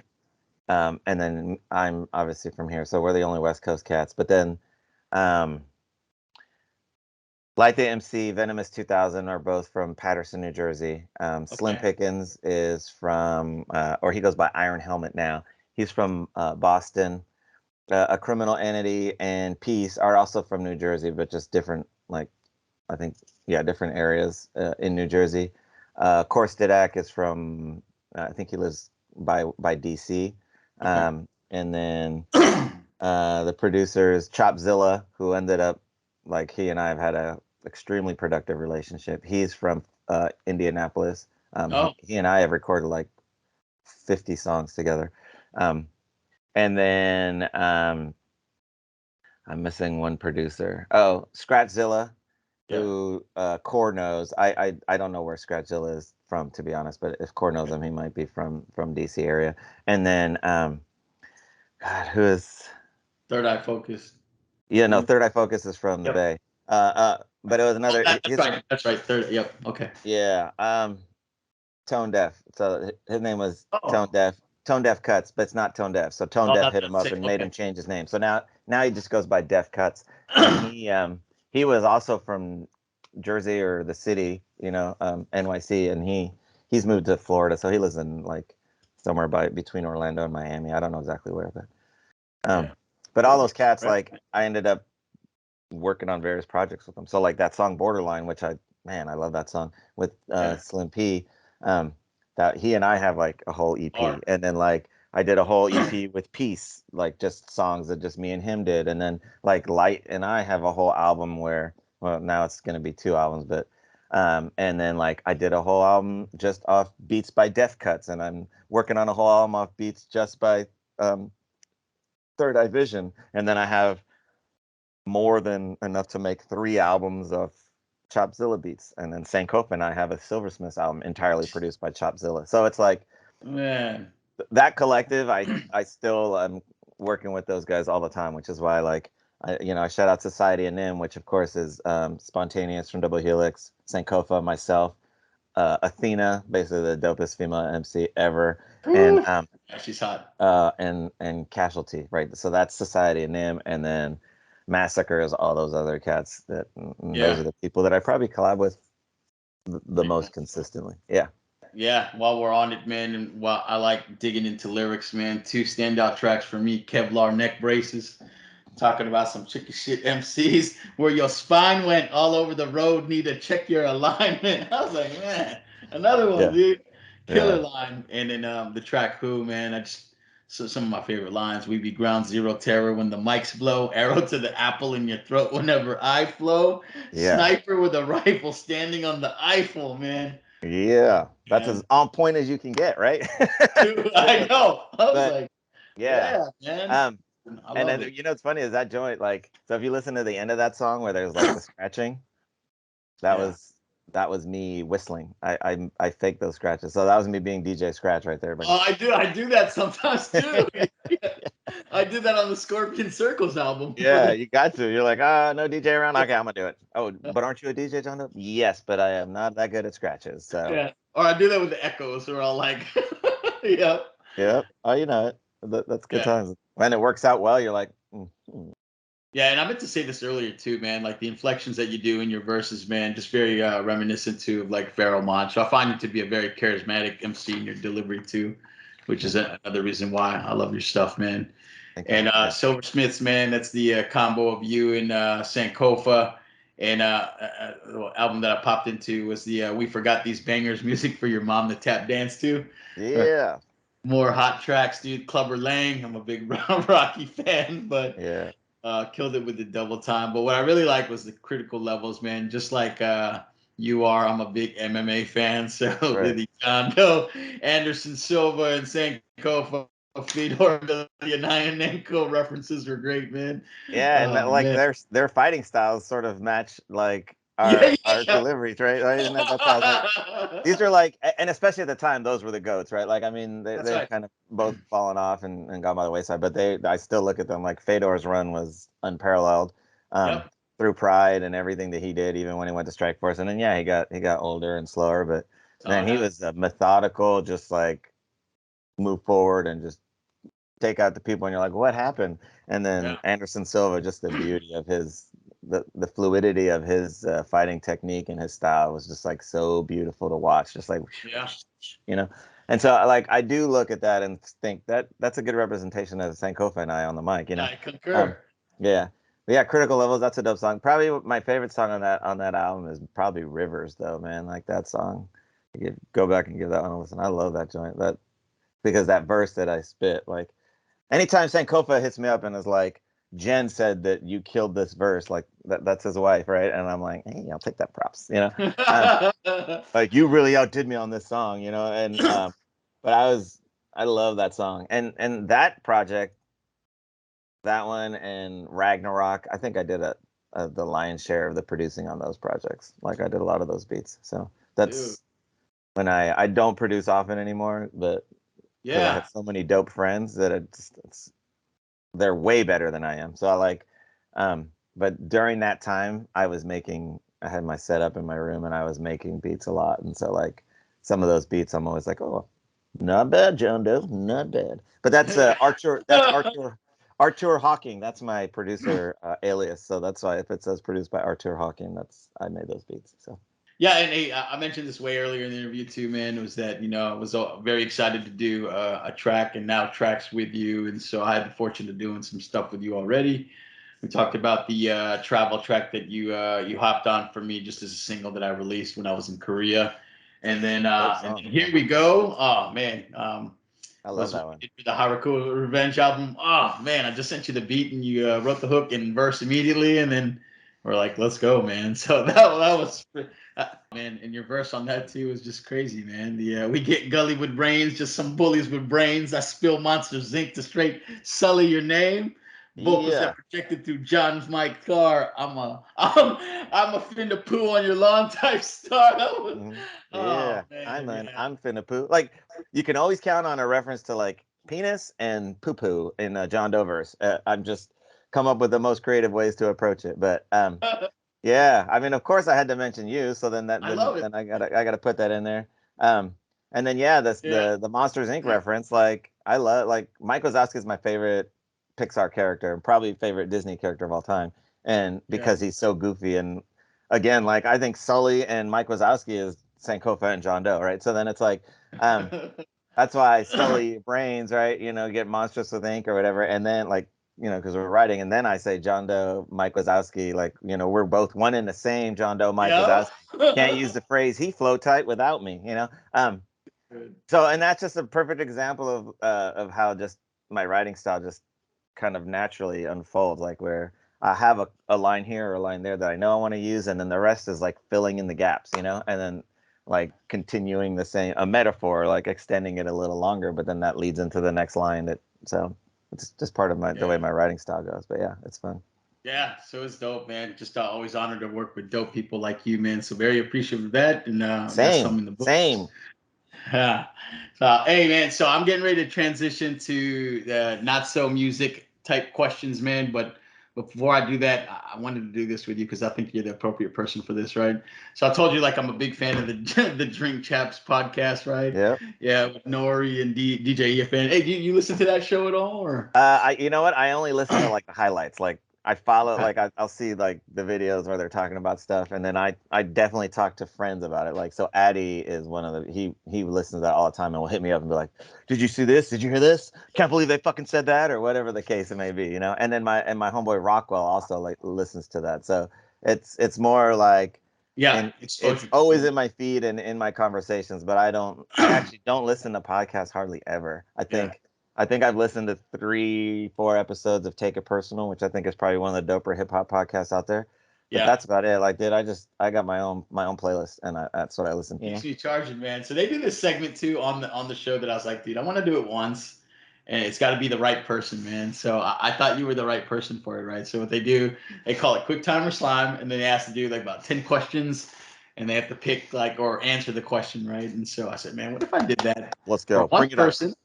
Yeah, but I'm gonna pick some fucked up shit, right? All And right. so you're gonna have to tell me what you pick and why, dude. All right, first question, man. Pizza, pineapple or no pineapple? Oh, easy pineapple. Love pineapple on pizza. Okay, fuck yeah. I'm good with that. All right, Daniel LaRusso or Johnny Lawrence, man. Daniel LaRusso. What? Yeah. Villainous MC, man. Yeah. Go without. That's surprising, man. All right, Crocs or Birkenstocks? Fuck, I hate Crocs, so it's got to be Birkenstock. All But right, I'm an Adidas slides guy. So fuck Crocs, dude. That's the nastiest shoe ever. as I'm wearing my pair right now, man. Yeah. No, They're so comfy though. I'm not. All right, hey, Shaggy or Snow? Whew, tough. Shaggy. Okay, I agree. All Mr. right, Boombastic remix. Go. Two Live Crews, Me So Horny or MC Brains Uchi Coochie? Oh, 2 Live Crew all day, baby. Oh man, okay. The MC Brains was huge in Japan though. That he was like a gigantic hit in Japan, which was so weird to me. Like the random people that they latch onto is like, this is it. Like MC Brains was like a megastar from that song. But no, 2 Live Crew all day, bro. Oh, okay. All right. Kelly Kapowski, Lisa Turtle, or Jesse Spano from Saved by the Bell? Jesse. Okay. All right. Yeah. Surprised. All right. Better anthem: MC Hammer's "Too Legit to Quit" or MOP's "Annie Up"? Come on, bro. I know. Come on. Are you asking me if one of the greatest fight songs of all time is better than Too Legit? Atlanta Falcons. I went and saw MC Hammer in concert, so I can't hate on MC Hammer because at the time he was big. But Annie Up easily, Annie Up easy. Come on, you want to? I tell my kids, don't be around because I'm throwing blows. You know what I mean? That one and Simon Says is where I get crazy. And maybe Slam with Onyx, right? Yeah. Big Mac or Whopper, man? Got to be a Whopper. The Big Mac's black as fuck. New Kids on the Block or In Sync? New Kids on the Block. Oh shit, man. That was my era, dude. In Sync was like 2 generations removed, so it has to be New Kids on the Block. All right, last one for the segment, dude. Aisha by Another Bad Creation or Jump by Criss Cross? Ooh, that's actually a tough one, but I'll go with Jump. I mean, I like Criss Cross better than Another Bad Creation, but Aisha was a good song. I remember when that came out, I was like, ooh, this is a good song. Yeah. But yeah, I'd have to go with Criss Cross. They were more hip hop to me. They did have a battle. I don't know if you remember. They went back and forth on a couple songs, man. That was great. Yeah, because they were talking about didn't they have their clothes were backwards versus being inside out? So that's why it says because inside out is wiggity whack. Yeah, that's right. And it's like, y'all both look stupid as fuck. I get it. It's a gimmick. Okay. wear your clothes inside out. I wear Yeah. my underwear on the outside of my pants. That's my new style. Hey, that was fun, man. So, yep, I Yeah. picked the right person for it, man. All right, man. Hey, so outside of music, man, what do you like to do for fun? I know you like to hike and travel, man. And Yeah. anything really that stands out in terms I of mean, hobbies? I don't do it often, but I love MMA. I love watching it, of course. Yep. I love training. I love. I wouldn't say that I'm a regular anymore, but I did judo when I was younger. Not Brazilian jiu-jitsu, but actual judo. Um, and then I wrestled in high school, so Oh, naturally I was like always been into that type of combat style sports. And so when MMA came out, I was like, hell yeah. I like to train kickboxing when I can. yep. I like to roll still, but man, I'm like I've thrown my back out so many times at work, like physical labor, and so Oh, invariably I'm like, I mean, like when I actually roll with someone, I'm like, and it's like 2 weeks of just I might have hurt something. That's just being old, but I still grapple with all my sons. I yeah. try and He's one of them's a wrestler, constantly. right? Yeah, well, two of them wrestled, Oh, okay. but I've wrestled with them, and I don't think there's anything more fun as a dad than to like, Yeah. teach your kids, hey, to like how to look out for themselves. Because my boy is like, my ex-wife was 5 foot tall, so my kids are all on the smaller side of things. Growing up, I was kind of a nerd. When I came back from Europe, like I was like European culture, so I was already like 5 years behind the United States, and my parents, like, we weren't rich per se. My mom sewed all our clothes. We all wore the same outfits to school because she would make our clothes, and I got picked on a lot. And like as a parent, you want to help your children not deal with That's that right. same kind of shit, right? That's um. So like I've always taught them like, and like there's something to be said about a kid growing up trying to like take that throne from the parent. You know what I mean? Like, so I look forward to the day. It hasn't happened yet where they beat me, but because I'm always coaching them. Like I don't crush them. I don't go hard on my Right. kids, but I push them. So I know like each of their limit, and I like I go, okay, push hard. I'm like the arm whisper, where he's like, okay, I'm gonna go easy. Okay, I'm gonna push a little pressure. I'm like, why? What you're doing here is wrong. You should be doing this. And I'm not, high rank BJJ guy, but I know some stuff, so I can tell them like, this is what you're doing. I can tell like all my stuff is just natural fluidity. Like I know you've done stuff like this, like grappling, and you can feel like where the other opponent's going. So I try and teach them that kind of stuff so that if they're ever in a scenario where they might need Yep. it, I do teach them striking too, but I try and like de-escalation is probably better than jumping Yeah. into a conflict, in my 100%. opinion, has always proven to be the case. But you should be able to defend yourself if need be. So like, I I want agree. them to learn that. But yeah, so I do that kind of stuff. I enjoy that. Um, Obviously, I'm a collector, an avid collector of all things Yep. hip hop. So um, probably to my detriment because I spend so much money on shit. But I pride Same myself on here. my collection. I think I have probably one of the better all around collections that Yeah. exists. Um, because I follow a lot of collectors, and there's a few of them that have a better toy collection than me, or there's a few of them that have, but not many of them have a better like all this vinyl, all these tapes, all these J Dilla fucking tape, toys. man. Whew. Yeah, well, there's people that have that, but maybe they don't have all the other No, that shit. one. Not that one. That's Yeah. right. So, but yeah, I like to do that. And yes, I like hiking. I have a lake boat. I love taking my boat out on the lake and relaxing. It's just stuff Yeah. that Oh, that that's right. relaxes. I like playing. Again, my sons and I, we have weekly game nights. So I like playing board games. Like you can see back there, it's just stacks and stacks of games. They're all the way to the ground behind there. So that stuff. Um, I guess that's all the stuff John Doe likes. He likes his kids. He likes nature if he can get to it. And San Luis Obispo affords me that. Like, Yeah.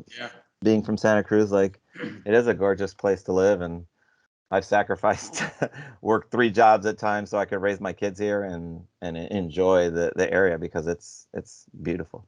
Yeah, indeed, man. And yeah, you pointed out the hip hop collection, and that's another thing that every time I see your pictures, I see it in the background. I'm like, oh man, yeah. So you got a good display going on. I got like the space in Hawaii, super small, so all my stuff's in the closet, man.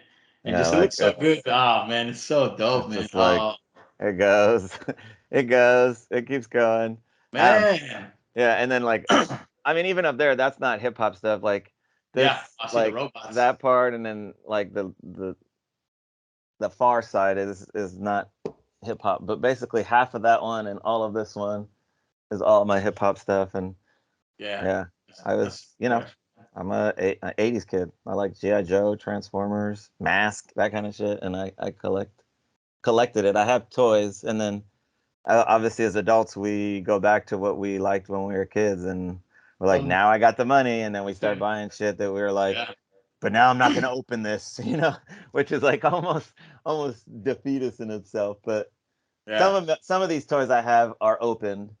Yeah, like my Optimus Prime and my Soundwave, like my G1. Those are like the original ones that I had in the 80s, and they're still in pretty pristine shape. Because they were my two favorites. But like Goldorak or Grandizer, as he's called here, I grew up on him, and I have my Millennium Falcon. Ah, And then it very cool. starts, yeah. So I got some cool stuff. But yeah, the hip hop collection is. I have some valuable pieces in there. Let's just Oh, say I know, man. I spent a lot of money on some of them sits, but it's Yeah, dope to have. yeah. I share the same love for you, and that's why I was like, I got my money now. I'm making a Memphis Reigns action figure, Yeah. man. I mean, so yours are dope. Like I first found out that there was people that doing that, like I do have this white collar criminals action figure. That is sick, Yeah. man. That's So the one he's I'm like, buying, yeah, yeah. huh? But and then I have a John Doe bobblehead back there as Oh, well. But dope. yeah, and he looks like uh it's the Mexican Tom. So you ask if I'm Latino, but this dude, Tomas. he looks like Hector. But look, he's got the shell Oh. toes. This is a John Doe jacket that I had custom made that uh, he's wearing it. It was like That's awesome, man. Well, hey, they got another one coming. I can't wait for others to see the new one coming. that thing's gonna be dope.